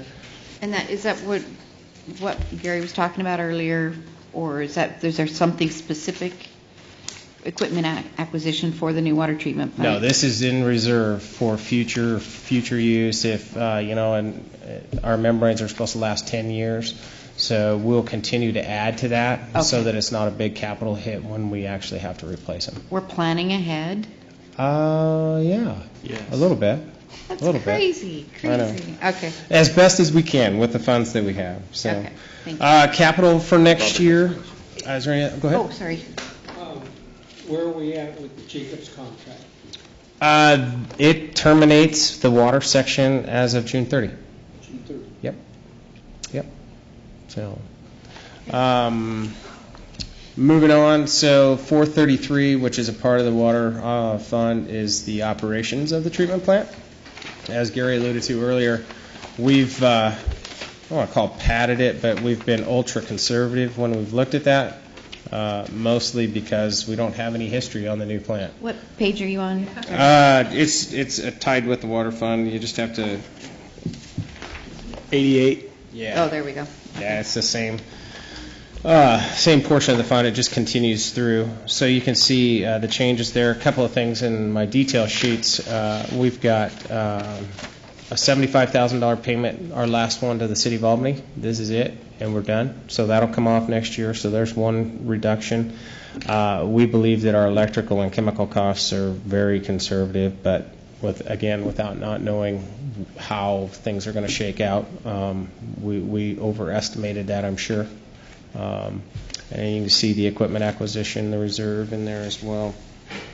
And what will happen at this time next year when you really grossly overestimated and we have that, then that money transfers over? Does that stay in the water fund? I mean, it has to stay in the water fund, right? Yeah. So that could transfer over into a future capital. Absolutely. Everything, that's the beauty of the water fund and our utility funds. We can overestimate this stuff, but it never goes away. It's not a use or lose. Yeah, so that's nice. That's the fortunate thing for us. So we're just really conservative when we do it.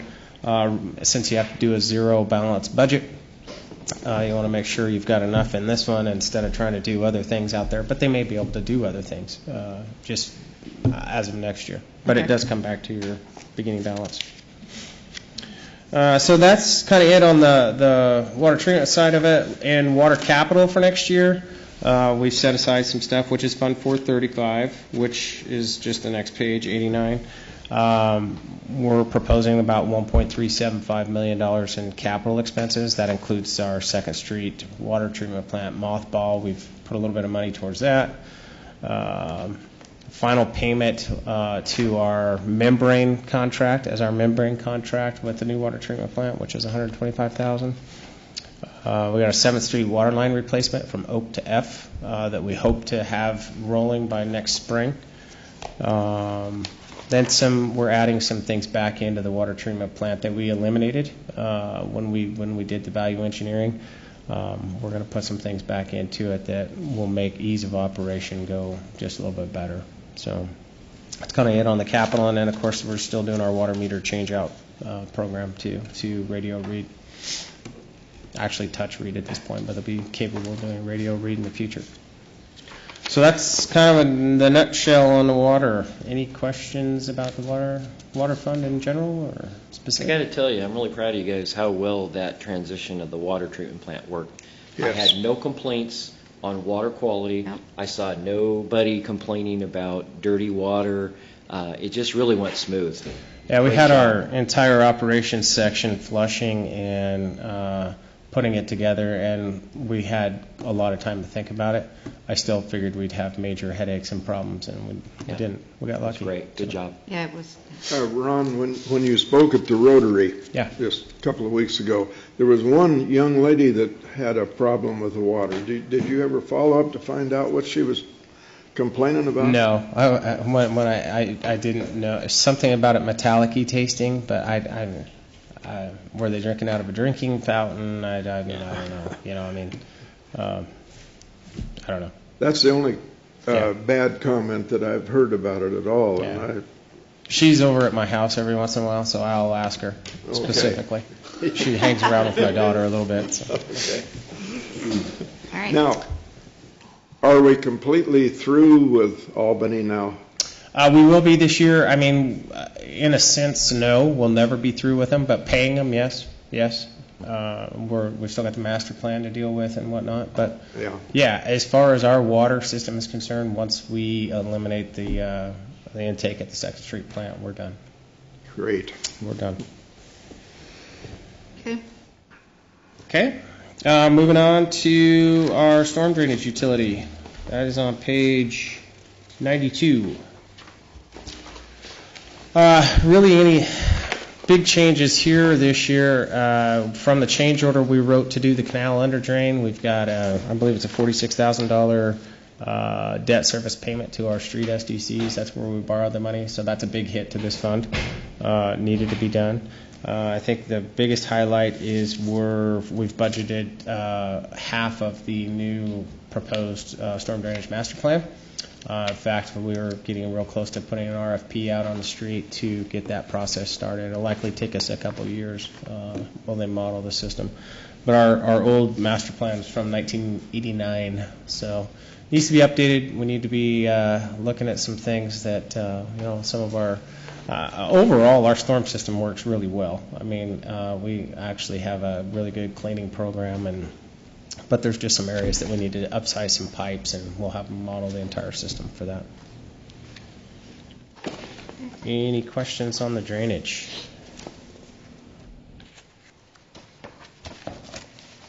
Okay, no more questions? All right. So is that it for that one? That's it for drainage. Moving Wastewater, Okay. which is page 98.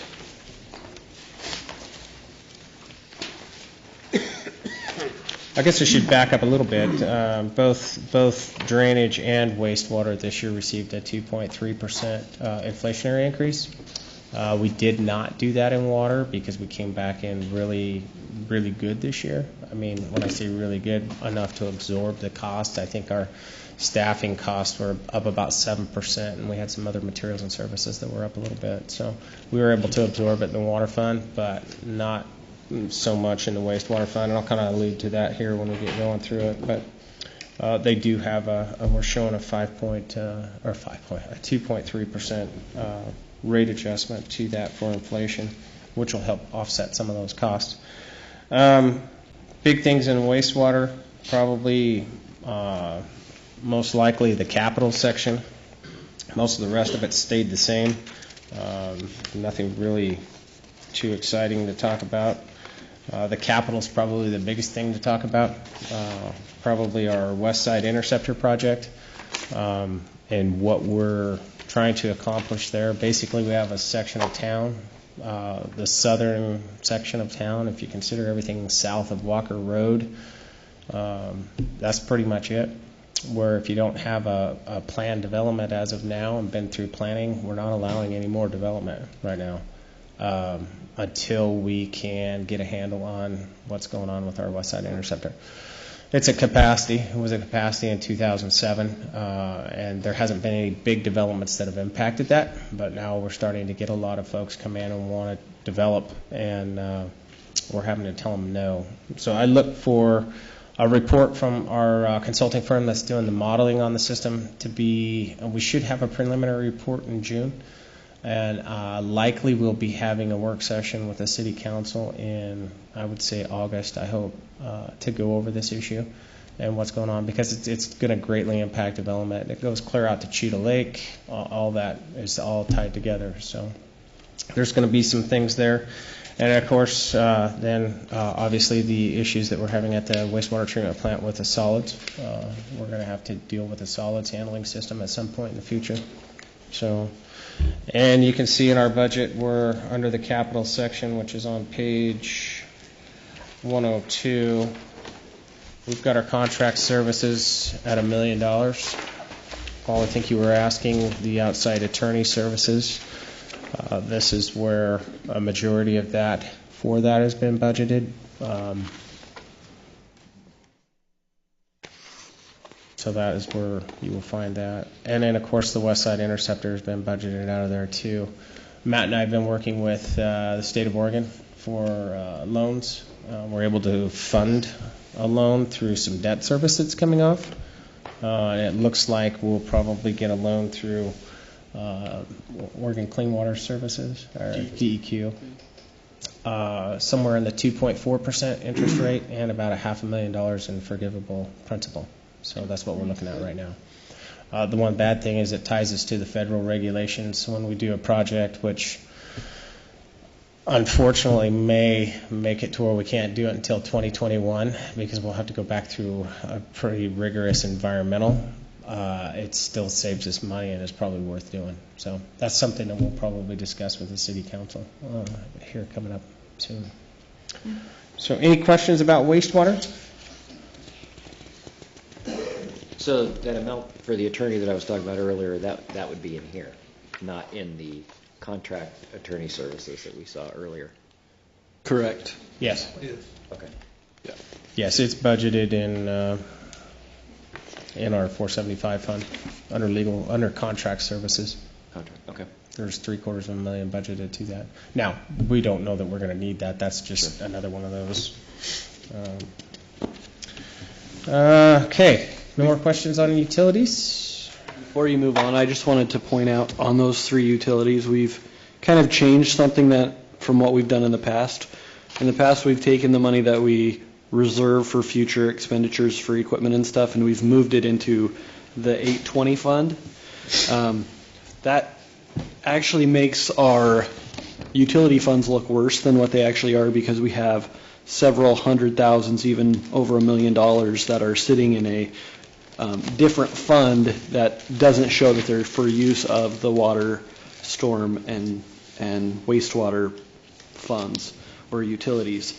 And so we've moved those back into the funds this year, and we just have a line item that reserves them for future equipment expenditure. So you'll see that on each of those funds this year as well. So on page 100, down towards the bottom, you can see the reserve for equipment replacement for the wastewater fund at $291,000. On the next page down, you also have in the wastewater plant another reserve for equipment in the wastewater plant of $74,000. And so that's where those numbers will live from here on out, and we can see that build? Correct. Yep. Okay. All right. Okay. Next. I do have. Oh, sorry. Go ahead. It's just sort of a general information question. So the canal that runs through Central Park and up around Booth Park and on, it's my understanding that that's part of Albany's water supply. Is that true? It's one of their sources. Yeah, they have 2 water treatment plants, so that's for their Vine Street plant. Yes. Okay. So does the city of Lebanon have any responsibility for that canal at all? I mean, like the riprap and all that kind of stuff, the maintenance of the. No. So Albany takes care of that? Yes, it is their feature. Okay. They own it outright. Right. Yep. Thank you. Yeah, to expand upon that, I live right next to the canal, and we've had trees fall, and the neighbor who lives right there just calls Albany, and they come out and clean it all up. Okay. All right. I wondered about that because we owned a property that was right on the canal as well, and I was just curious. Okay. I have a question. Keeping the outside attorney services within the wastewater utility fund rather than separate in the legislative fund, I don't know if that's even possible, but does this mean that in the future, to help balance that we may have to raise wastewater utility rates even more? Because it comes out of the same fund, or I guess I'm not. does the money, so can I explain this? I guess I'm trying to understand why it's in this fund and not in the legislative fund, or in the legal fund. Well, it's an outside contract for the wastewater system itself, and that's typically where we would do that. I mean, obviously, you could transfer from the wastewater fund to the legislative fund if you need to. I can add to that. Wastewater is a enterprise fund, so all expenses for the wastewater system are supposed to be contained within that fund, so that general property taxpayers are not paying for that. We have ratepayers that pay for those, and we try to keep the general fund separate for those services that don't have dedicated revenue streams like wastewater does. So we keep there's a wall of separation between general fund services and the enterprise fund service. So if you have a legal need for the wastewater system needs to pay for Has it. to be funded. So then, this is the fund. The proceeds or the payments from people's utilities also then comes to this fund, correct? Yes. Yes. So could it result in higher rate, or us having to pass higher rates later on, is my question. Because of the attorneys? Because of the attorney fees. Well, a lot of it depends on how the case goes, I assume. I wouldn't suspect so. I think there's bigger things that would cause a rate increase versus the attorney fees out of that. There is risk in this, yes. You're taking and saying we could be $750,000 into a potential legal battle that we may not get back, that we may lose. So yes, there is risk in that. So at some point, if a project has to happen out there, which it will, and you've got the West Side Interceptor, yes, there is those things to think about. Yeah. I think the legal fees, though, are such a small proportion compared to the overall size of the wastewater fund. I'm not sure that it would be any kind of a major driver in the rates that we need to fund it. I just don't see that. Okay. I wanted to make sure that I was understanding it correctly. No, Yeah. sure. You bet. And the objective of the legal case we're engaged in now is to try to get a settlement to make us whole for something that didn't work the way it was marketed to us. So absolutely, we believe our case is strong, and we actually believe that we'll see a return on that. Right. Thank you. You bet. Are there any more questions before we move on? Okay, Fund 550, which is on page 131. That is our state foot and bike path fund. I think we get about 1% of our gas tax revenue goes here from the state of Oregon. It's used for state and foot and bike path fund, really. So what we've done is used it as our sidewalk access ramp replacement program, because there is no other funding source for that. So this year, in fact, our staff just put it out for quotes to do, I think, 3 intersections over on Grove Street. Between Sherman Ash, and might be Vine. I can't remember, but along Grove Street. So those two for sure. And then we'll continue to look at other ones as we get funding in this. But just for a point of reference, it's anywhere from $3,000 to $4,000 a corner to replace these, so it's not cheap. And when you only get $11,000 a year, you kind of got to save up for it. So, any questions with that? The state was doing those dots and some sort of corner survey. Remember that? Was that a couple years ago? Yes. Anything ever come of that? Well, so that was part of, they were sued. The state of Oregon was sued by a group for, and I don't know the details of it, but basically for failure to put in appropriate access ramps. With that lawsuit, they are very stringent about their access ramps. We're having to replace the one at 5th and Tangent again for a section that's 6 inches long that doesn't quite meet their criteria. So it's I think the pendulum might have shifted way too far the other way, and the state's seeing that because they're so stringent. They're having a hard time getting anybody to even bid their sidewalk access ramps, just because it's virtually impossible. I mean, you're measuring with a micrometer and cutting it with an axe, and so it's tough to do. And contractors don't want to have that liability, and so when they do bid it, they're doubling their price, because 9 times out of 10 the state's going to come out and tell you got to remove it because one certain piece of it didn't meet that. But that's the world we live in. So Nice. Okay. any other questions with Fund 550?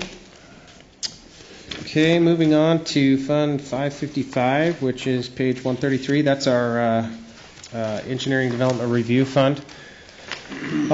This has a little bit of staff attached to it. Actually, about 65% of one of our staff members attached to it who does all of our development review. This is where all the public improvement permits, public improvement drawing review fees come into, and inspection for all of our development on the engineering or on the public side comes from. There's not much change to it. We did increase the staffing this year a little bit from last year, making it a little more realistic than what it was last year and the time that was spent there. Any questions with that? Okay. Next one is Fund 571, which is on page 146. That is our Surface Transportation Fund.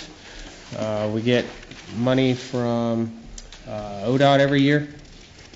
Basically, it's federal gas tax money, and ODOT then can run it through their section, and they call it the fund exchange for 6%. We don't have to follow the federal regulations when we do pavement overlays and whatnot, which saves us an immense amount of money. This year's project is Park Drive from Milton Street to, I believe, Glenwood, and it's out for bid right now. We just had that out for bid. It's likely that, and Jason can probably allude to that, we're after we've gone through the budget process, and if it gets approved, we're thinking about adding about probably anywhere from $200,000 to $250,000 more in streets.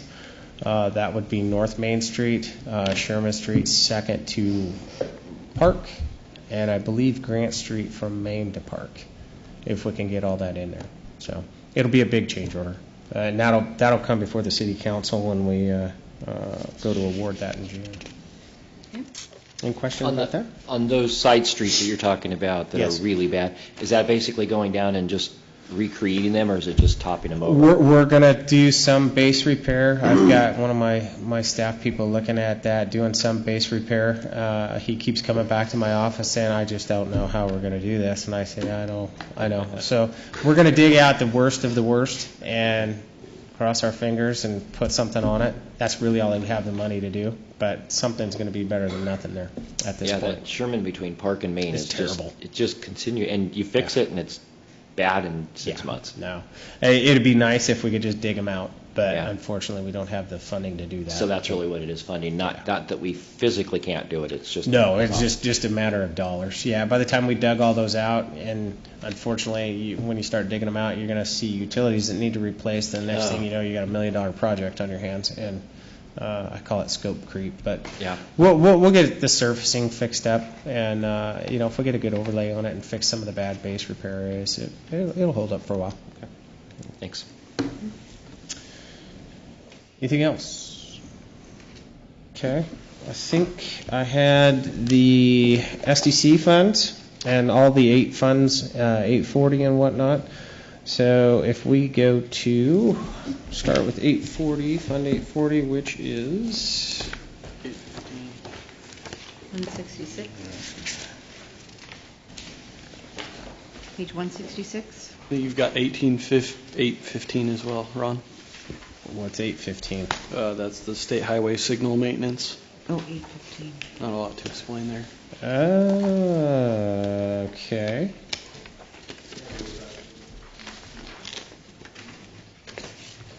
$815. Page 152. Yeah, 152. Okay. Sorry.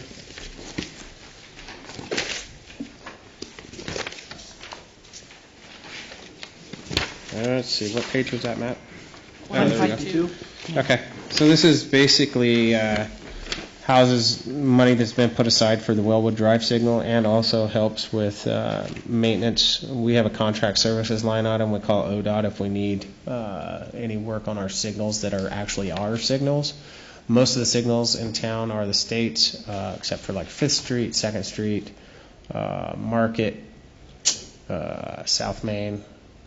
So those are ours, and those are where we would call for maintenance from ODOT. They do, if there's something significant wrong, light changes we can do internally. So, any questions about that? Odd question, because I just Okay. noticed, I was in Corvallis, and one of their traffic signals on the green, like 3/4 of the LEDs were out. And I was wondering if the LEDs are being more cost efficient in our traffic signals, or if you've even seen a difference. You know what? That'd be a really good question for Jason Williams, Oh. because I don't know. I don't know the answer to it. We'll table that for a few minutes. Yeah, I'm not. I don't have a good answer for that. Yeah.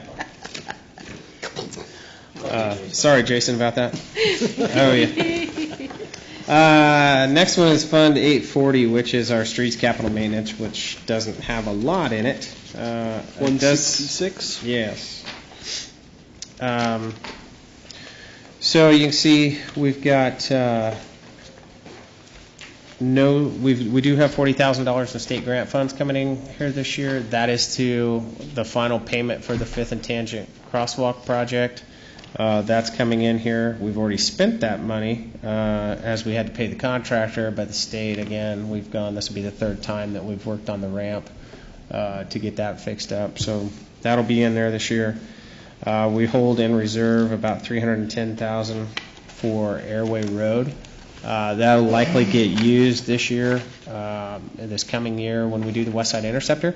I don't look for us to make any major improvements as far as widening Airway Road. I don't know that there's really any need for it, but what we will use it for is to overlay Airway Road when we're done, because we will destroy it when we're out there. So that's what that money will be used for. Likely not this fiscal year, but next. That's good. Any questions about that? Okay. 845, which is on page... Next page? Yes, 169. It's the Infrastructure Deferral Fund. So we've had several instances where contractors do public improvements, or we ask them to do public improvements, and we actually look at it, and it says it's not a good time to do the public improvements. They pay the city keeps it in this fund.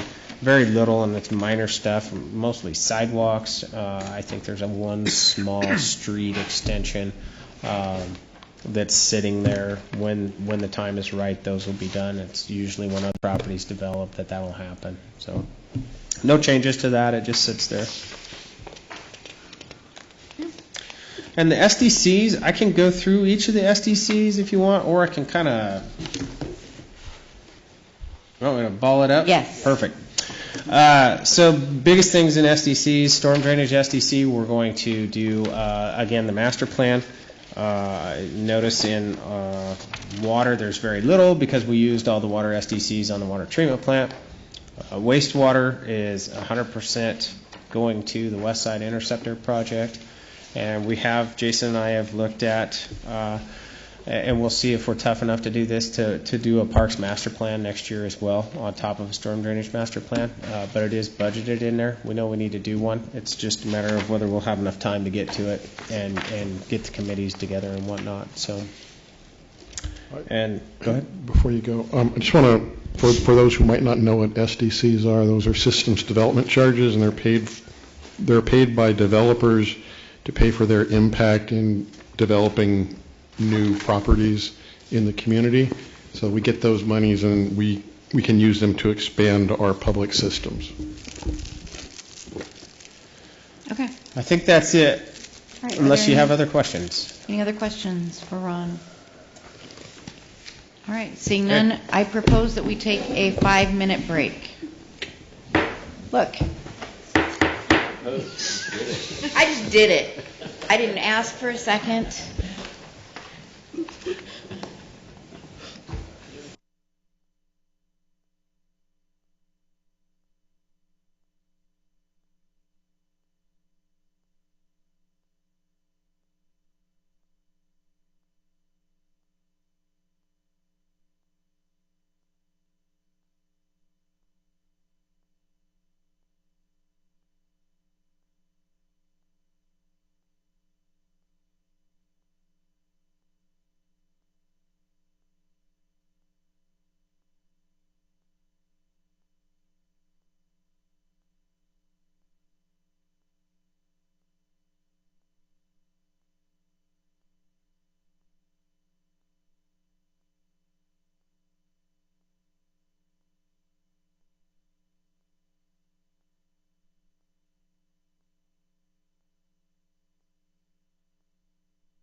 Come on, Chatty Cathy, let's get a move on.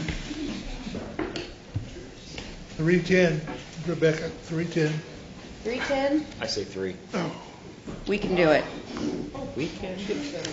Oh, yeah. We're moving good. Okay. All right, let's get back into the flow of things, and we move on to Finance, Municipal Court, with Matt, et cetera. et cetera. I was looking for you over there. I'm like, I called us back Just tried to make everybody have a little bit more on our comfortable toes. seat. Okay. Okay, so finance. You can look at finance budget. It has not really changed since last year. We've got a small increase. What page are you on? We're on page 48 and 49. We've got a small increase in dues and subscriptions, and then an increase in office equipment for possible replacement. And that's it. Okay. Any questions, Matt? Okay. Move on to your et cetera. Municipal court, the information you'll want to see is on page 58. So in municipal court, it's pretty much the exact same thing. There's not a lot of changes. We've got a couple areas that we've moved some up, moved some down, but overall the budget is exactly the same for materials and services. And we've increased the other equipment by about $401 because we need to replace some switches at the Justice Center, which a piece of that gets paid for out of the Muni Court. Any questions there? Nope. Any questions? Then we're going to move along to the non-departmental, which is on page 68.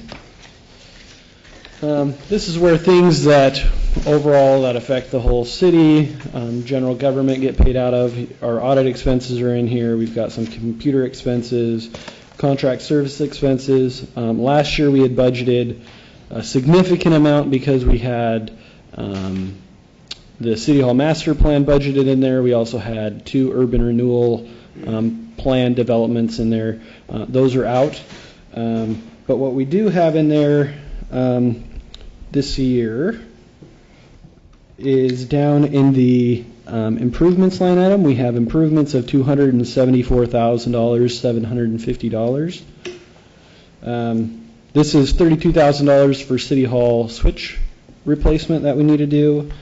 It's $140,000 for the downtown lighting and audio project that Gary discussed in his presentation. And then it's the Academy Square landscaping for $102,750. When you say switch, what do you mean by that exactly? So there's pretty much like the switches to access key cards and various other things like that are old and in need of replacement. Okay. Nothing real exciting. It really wasn't. It was very disappointing. I'm sorry. Okay. One of the other things that you'll notice is as you get down into the transfers, the increase in the transfer to the information services as it costs more to continue to be up to date with our electronics and things like that. We're going to continue to have to transfer more to cover those costs. The other big one in here is the amount that goes to the equipment acquisition and replacement fund. Last year we had $47,000. We're continuing that $47,000. That is going towards a change in our software that is used for both accounting and various other departments in the city. We also have $105,000 that's coming in from the utility funds to also go towards that software project. Software projects are very expensive. We have not determined which software we're going to go to, but wanted to get to the point where we had some source of changing that software. Matt, are you still using Springbrook? We currently are still using Springbrook. We had a management discussion at one of our management meetings, and it was the consensus that we change. So that's why we started to budget those funds. We also have $165,000 that goes into the equipment acquisition and replacement fund for the future Ralston Park project. And we have $250,000 that's going towards a future City Hall project. So that's why those transfers have increased to what they are. Are there any questions? services? Yep. There's a large jump. What are those? Contract services, a large decrease. Increase. Oh, Am I not saying it correctly? decrease. I mean, it's going from, we originally budgeted 131,000. Our anticipated is 180 because after we did this budget, we entered into an agreement with the 8-city consortium to be the flow-through of money that's going from the state to RAIN.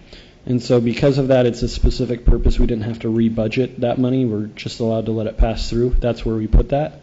But this year, our budget for that is only 48,000. And that drop is due to not having a master plan project that is funded there, and then also because we won't have any urban renewal setup plans. Yes? When you get a new software system for the accounting, will that change the budget format? That's going to be something that we kind of work on. Currently, we do the budget in Excel, and so it has nothing to do with our accounting software. I will hope that the one we choose will allow us to do the budget more fully integrated into the software. It will save some headaches on my part. That's a major part of why we wanted to make a change in the software. What we're using now is proven not to be very integrated, and it's difficult to get reports and then have that information shared across, all the different platforms that need to have that information. We know there are products out there that will supercharge our ability to receive and interpret information, but we're really hamstrung right now with an old system that really hasn't kept up with the times. I think that's fair to say. Yep. So when are you looking to make that decision? Will it be implemented next fiscal year? It's possible that we could implement towards the end of the next fiscal year. That's why we've got it in the budget. All right. Any additional questions on the, as you can see, we've also increased the working and the operating contingencies. They're up to just over $2 million, which maintains us at the 19%, which council has requested through our policies that we maintain. Any additional questions on that? Now we're going to just flip the page a couple times and we're going to go into the debt service. There's not a lot to talk about on the debt service. You will notice that we've carried kind of a reserve in the Fund 340 Geo Fund.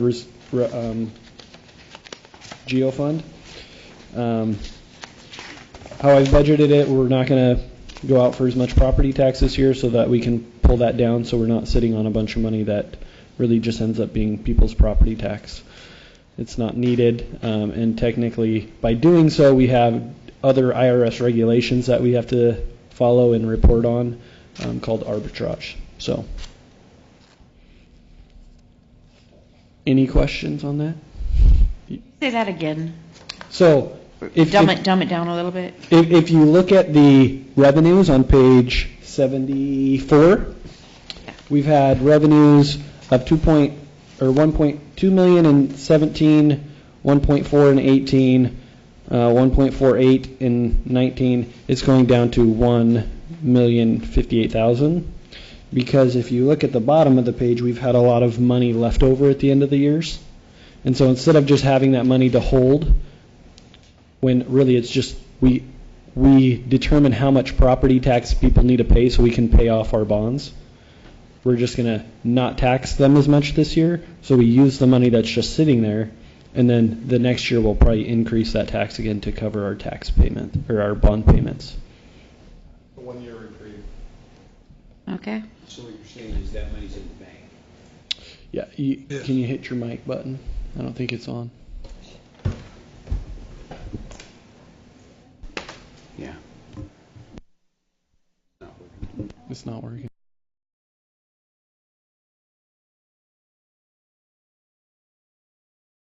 Currently, right now, yes, we have money that sits in the bank. Okay.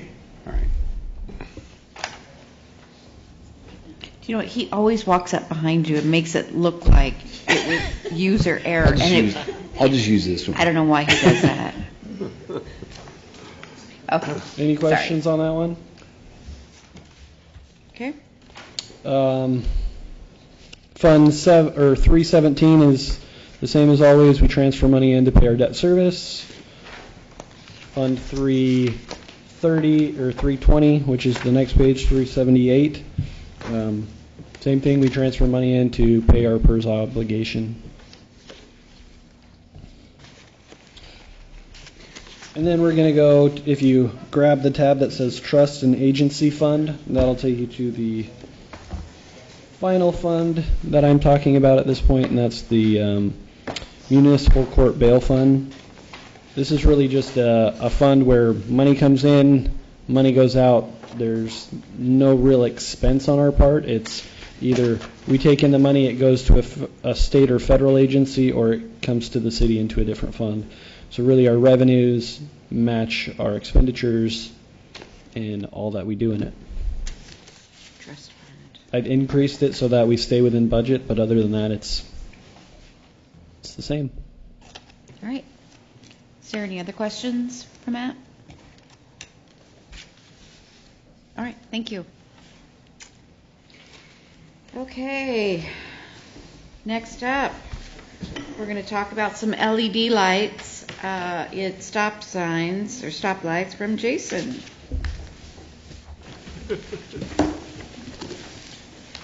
Good afternoon. I think Paul and I already had that conversation, so unless anyone else wants caught up on that, we'll move on. Thank you for taking that offline. I really wasn't interested in it. It's lights. It's important. Okay. So the first budget I'll be talking about is parks. It's on page 47.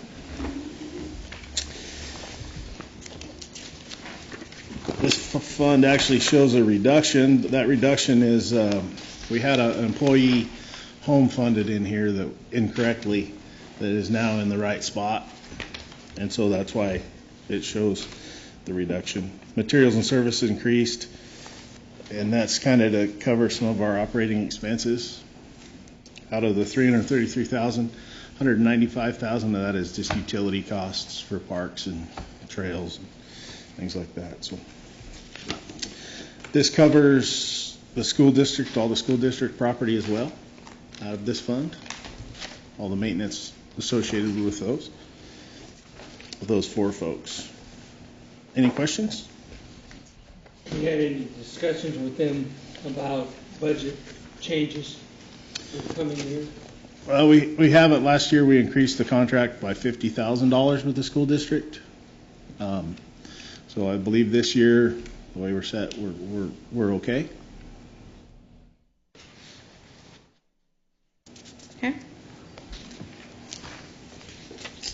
The next budget we'll have will be on page 106.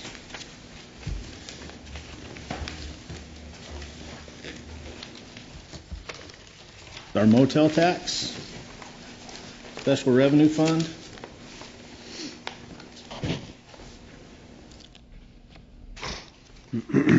This fund has the projects, portions of the projects that you've already heard discussed. The monument sign will be wrapped up out of this budget this year. This next budget year will pay for all the landscaping improvements through Academy Square, as Gary alluded to earlier. And that'll take care of the downtown Main Street improvement projects, portions of.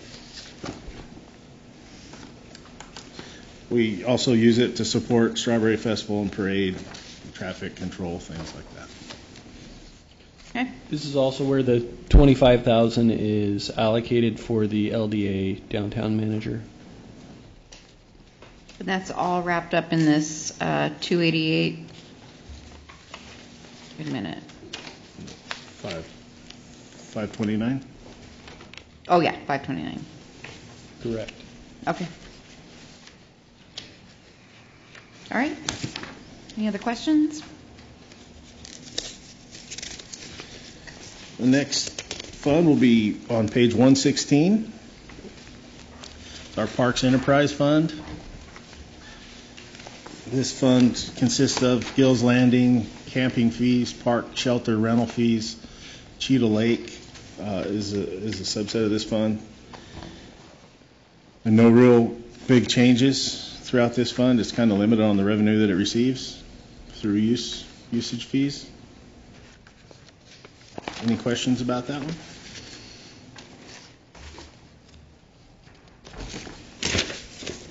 Okay.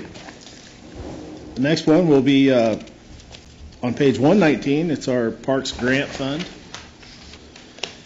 We have an active grant right now with the state of Oregon for Century Park. It should get wrapped up here really soon. We'll tail into next fiscal year a little bit, but we're on board to get that open and finished this next month. The only other possibility for a grant we have in there is a recreational trails grant. That'll be through whatever opportunity becomes available. Other than that, we're not applying for any other grants this fiscal year, trying to clean up what we have. Are we looking at any secondary phase to the community garden, Porter Park, for a playground area or picnic area? Yeah, Ron's actually got his crew working on that right now with a contractor. So the playground, you'll see as soon as we get the outside taken care of, we'll start that process to get that in place. So that should be wrapped up this summer as well. Okay. Where's that? Where's that playground going to be? At Porter Park at the community garden. Oh, thank you.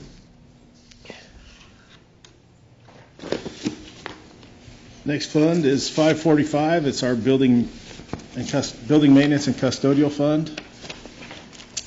We're lucky enough to hire a building maintenance electrician to go along with our custodial staff in that fund, and the only increases you'll see in that fund are kind of materials and services, because his talent level, everybody wants a piece of him throughout the different buildings to make some improvements. So we got to pay for that somewhere. That'll be the increases you see there. Okay. Any questions? Yeah, one, Jason, is that an additional staff person or replacing one? That was an additional add in fiscal year. Last fiscal year. Yeah, last fiscal year. Yeah. Thank you. It was technically a replacement as somebody that a position we eliminated in 2010.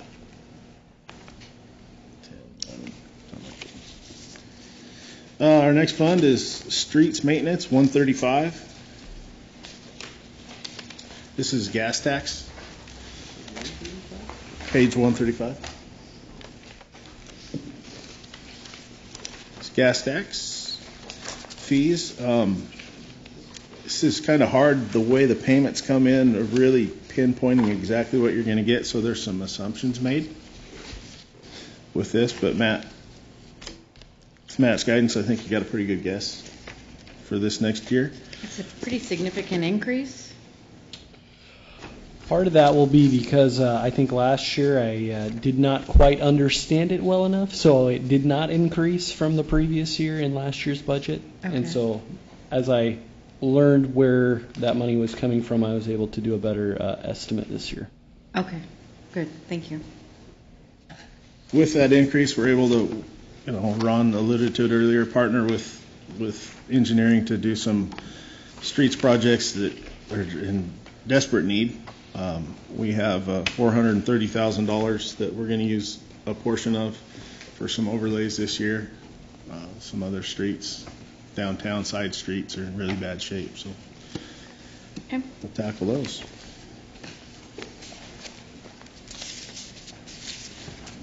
Is there any questions? Our next fund will be on page 148. This is a fund that's not a very big fund, but it's help that we receive from Oregon State Marine Board. We get payments from them every year for the maintenance of the Gills Landing boat ramp and Cheetah Lake boat ramp. As you all know, there is no Gills Landing boat ramp right now.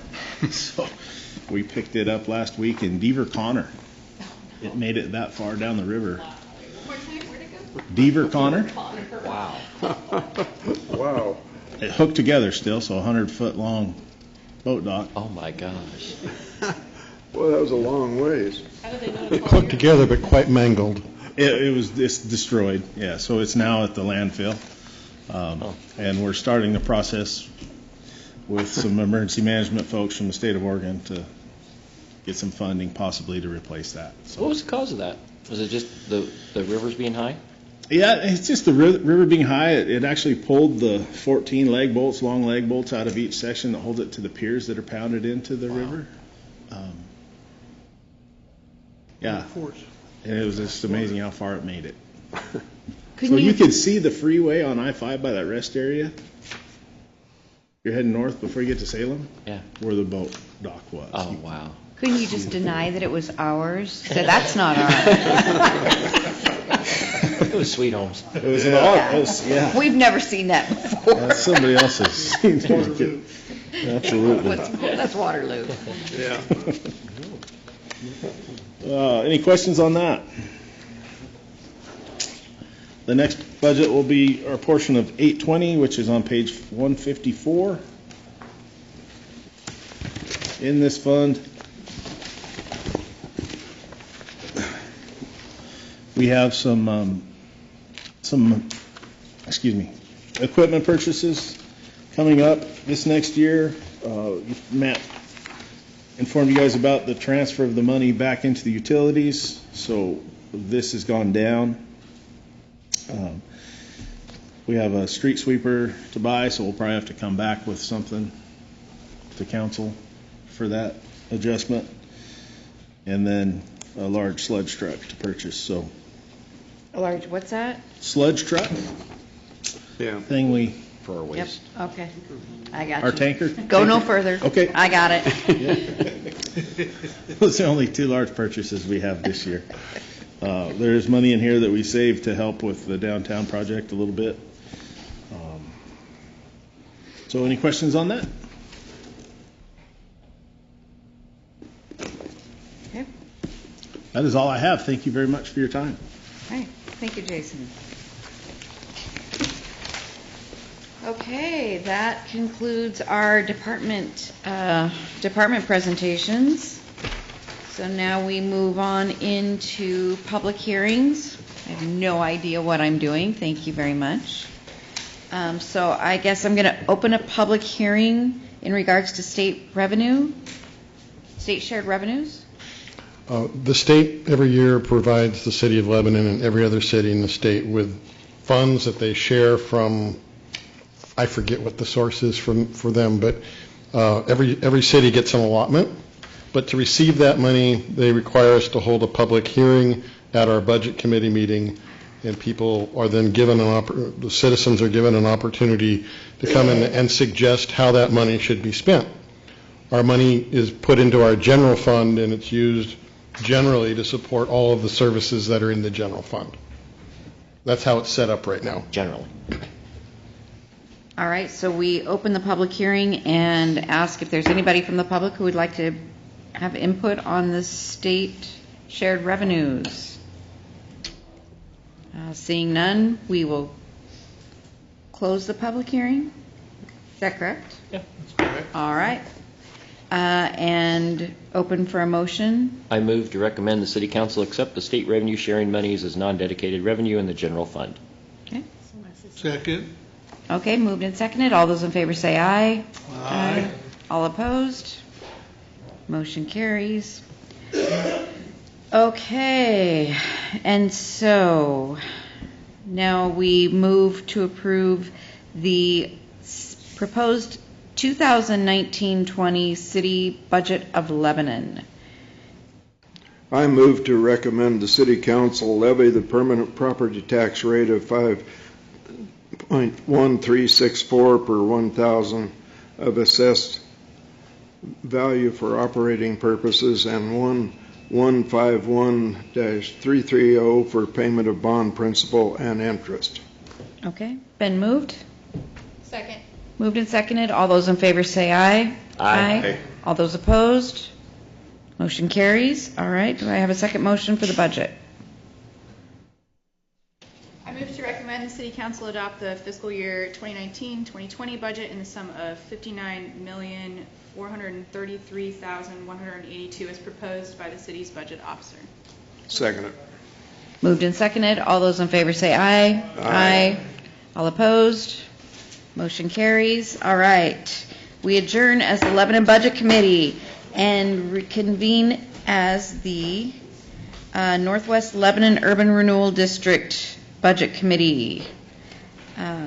So we will have a Lebanon URD budget presentation by Matt. Hello, everyone, again. So with the Northwest Urban Renewal District is the one that surrounds the Lowe's area. For the most part, right now, what we do with that Urban Renewal District is pay debt. It was starting in fiscal year 2018, we began to underfund that Urban Renewal District, which means we pretty much left about $1 million on the table that is now redistributed to the other taxing districts that would have received that funds.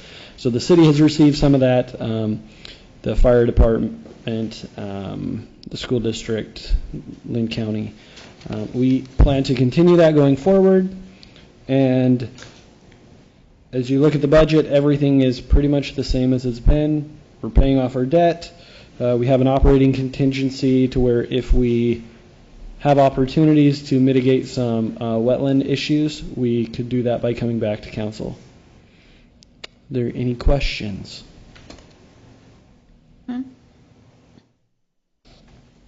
Okay, so we need to open the public hearing for the proposed Lebanon Northwest URD taxes.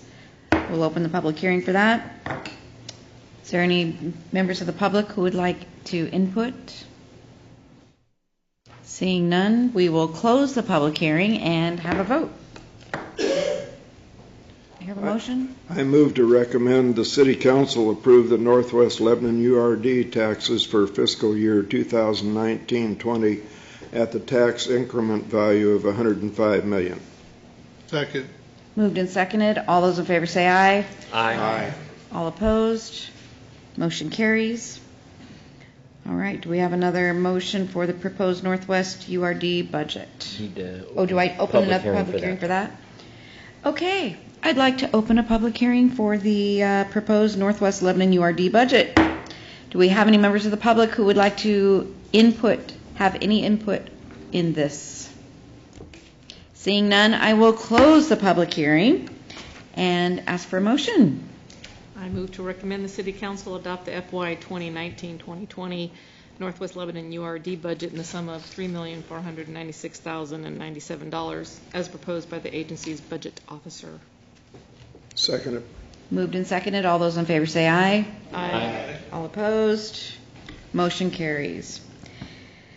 Okay, we will adjourn as the Lebanon Northwest URD budget and convene as the Cheetah Lake Urban Renewal District Budget Committee. That again is Matt. Hello again. This fund is very similar to all the others as well. There's not a lot of changes.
All opposed?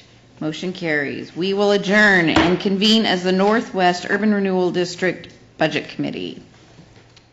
Matt? Actually, it's the downtown. Actually reconvening the downtown. Downtown. Let's convene as downtown. We will convene as the downtown Northwest, we have a downtown Northwest Urban Renewal District? Can we put that together this next year? Let's do downtown URD budget presentation. Hello again. Okay, thank you. So is this on? Hello?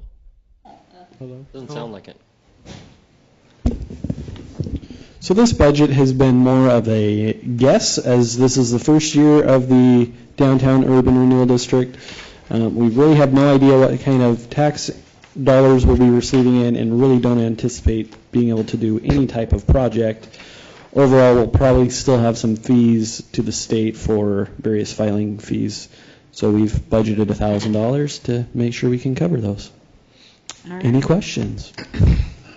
We will then, any questions?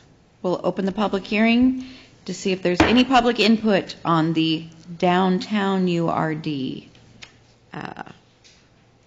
taxes.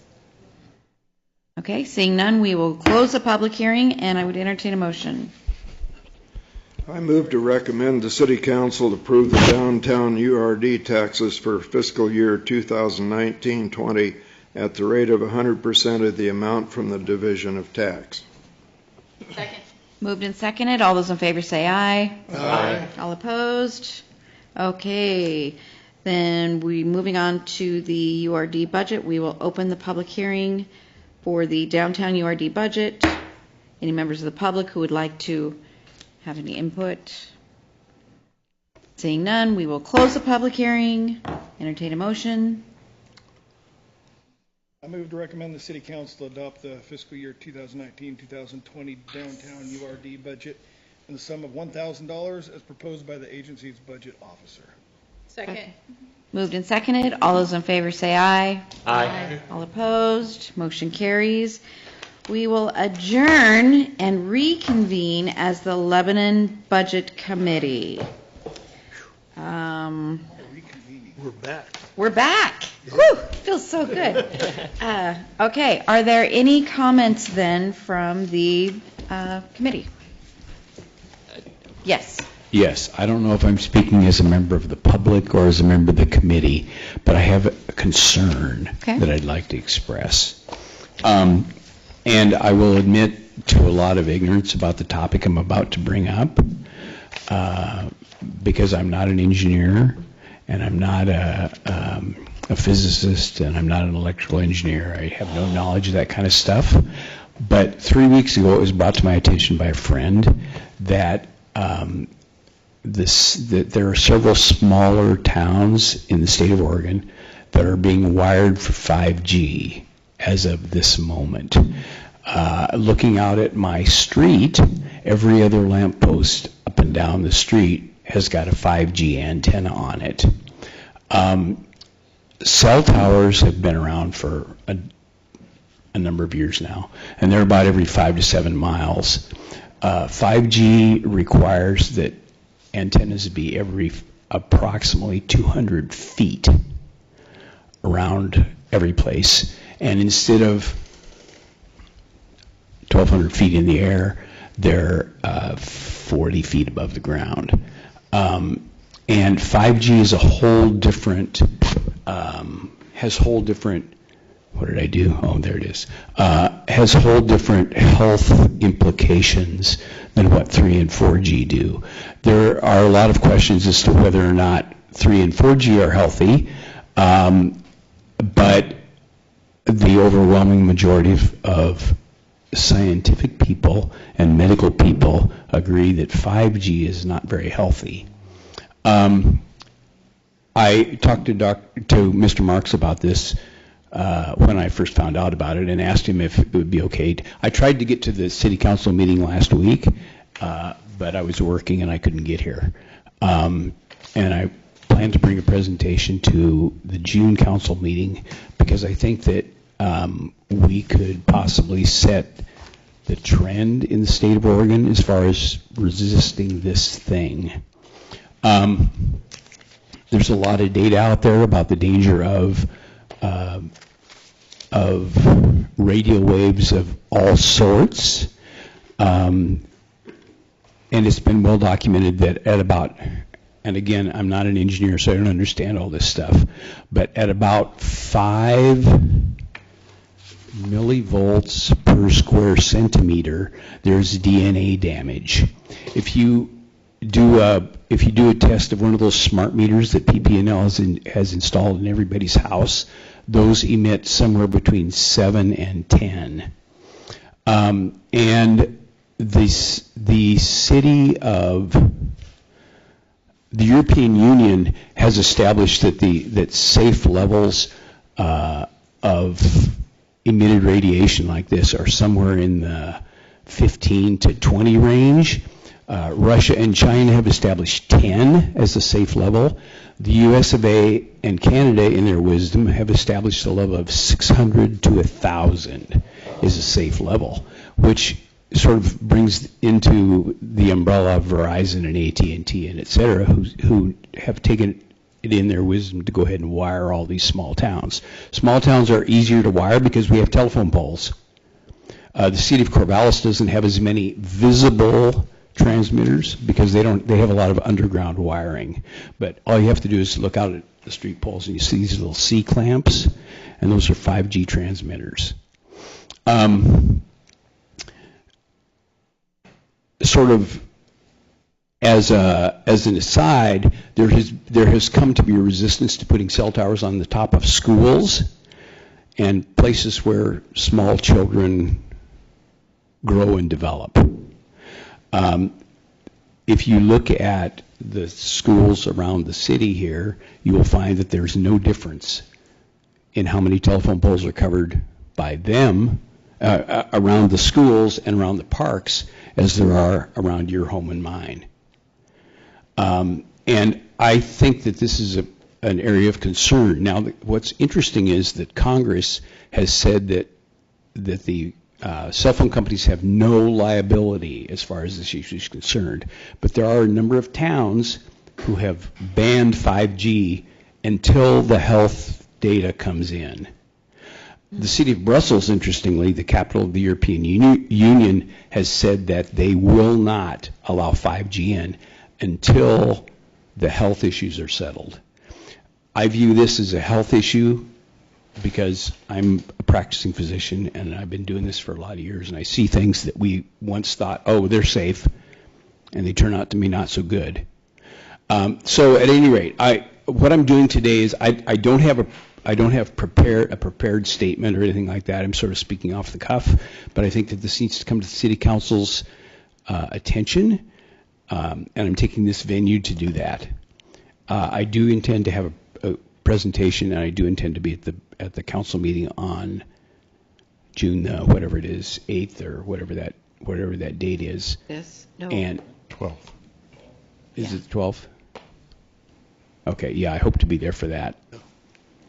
But what I'm trying to do is plant the seed that I consider this to be a major concern. 5G doesn't penetrate your body nearly as deeply as a lot of the other things that are out there. But the problem is that in young people, little children, they have thin skulls, their spinal cords are close to the surface, and when you expose lab rats to 5G, they develop cataracts at very early ages. So, because it doesn't transmit very far deeply, but your lens is this far in, right. And in a baby, their spinal cord is this far in, and their brain is that far in, and so that's my comments for now. Heard very similar comments from other well-respected doctors and other people, and I think it's something that we should take up as a council and at least look at and investigate. I think it's important before it inundates us that we get on top of it, and if it's something that we need to act on, then we do. What's really fascinating to me too is that, as I said, this friend said to me, "Oh, I'll bet you these things are all over your town." He's actually from Roseburg, and I looked around in Roseburg, and sure enough, they're everywhere. And I started looking around here, and sure enough, they're everywhere. And whether or not they're turned on, I have no idea. But what's interesting to me is that it's done under cover of darkness, evidently, because I've seen nobody installing them. Just all of a sudden, there they are. Now, we do have old wireless that the city used to have several years back that are on the poles. So I'm not This is saying all new that's stuff. New? This is all new stuff, yeah. Well, it's definitely something we want to talk about. Okay. So that's the end of my comments, unless you have any questions. Thank you. Thank you. And I just had a couple comments. I wanted to thank Gary and his staff, all the administration and staff, and all the hard work putting this budget together, making it easy for us to understand. It's getting better and better every year since Gary's been here. Since Matt's got here, it's gotten even better. I really appreciate that. And then second, I wanted to comment on the LDA position for the Lebanon Downtown Association, that we okayed the $25,000 for that. And I think that's a good move. And they've really proven, I think, that they're doing a good job. They had some misstarts in the beginning, and we were very cautious with the money that we gave them. And they've been very, I think, prudent and doing a good job. And I think that that will be money well spent in the downtown. And I'm happy to see that. So thank you all for helping out and being here today. I know it's long, but I appreciate all your participation. I'd just like to say that I'm really pleased that we've got the water plant online now. I thought that would never happen. I know. But there are two things coming up that really need the council's help here, and that's the City Hall replacement and that room at the library that they need. I was at the library when they had about 40 young kids in the back. You talk about loud, just singing and hollering and everything. They're horrible. Yeah, that room is badly needed. I don't know how we're going to finance it, but that's up to you guys. Let's get it done. Okay. All right, thank you, Bob. Anybody else? I'd just like to ditto what the mayor said about the budget. Externally, it's much improved and easy, other than flipping through the pages, which is one of the reasons I asked about the new software system, because it would be helpful, but if it's only going to be one more year, doesn't matter, but to put the page numbers so that we could get there before we're directed to go there. I'd also like to say about the internal workings of the budget. I think you guys have done a phenomenal job of redistributing money where it's needed, holding staff, and yet having some capital projects out there. I mean, it's just been, over the 4 years I've been involved in this, it's been an amazing experience. And I attribute it all to Gary and now Matt. Thank you. And the rest of the staff, of course. But it's just really a fine piece of work. And compare that to what's going on around us. I mean, they're having hours and hours of budget committee meetings, and we're not. And I like that. Thank you. Yes. No, and I would thank all of the citizens that are willing to take the time to go through the budget and come join us in this process, because I think it's really important. It's not always easy to find people that are willing to get involved, even at just that level. And so I, as council, really appreciate you guys joining us, especially. So thank you. Thank you. I can recall when it took 2 to 3 nights to get the budget done. Oh. Yeah, well, we had some real people, I think, working against us at that time. And I think I see this, not just council, but this whole group as really cohesive. And then we can ask questions, and we can disagree, and we can just have a discussion and move on. So right. I appreciate it. All right. Anybody, any more comments? Next budget meeting, we do not need. So scratch that. And we are adjourned before 3. 2:51. Nice. Very good. Good job. You're welcome.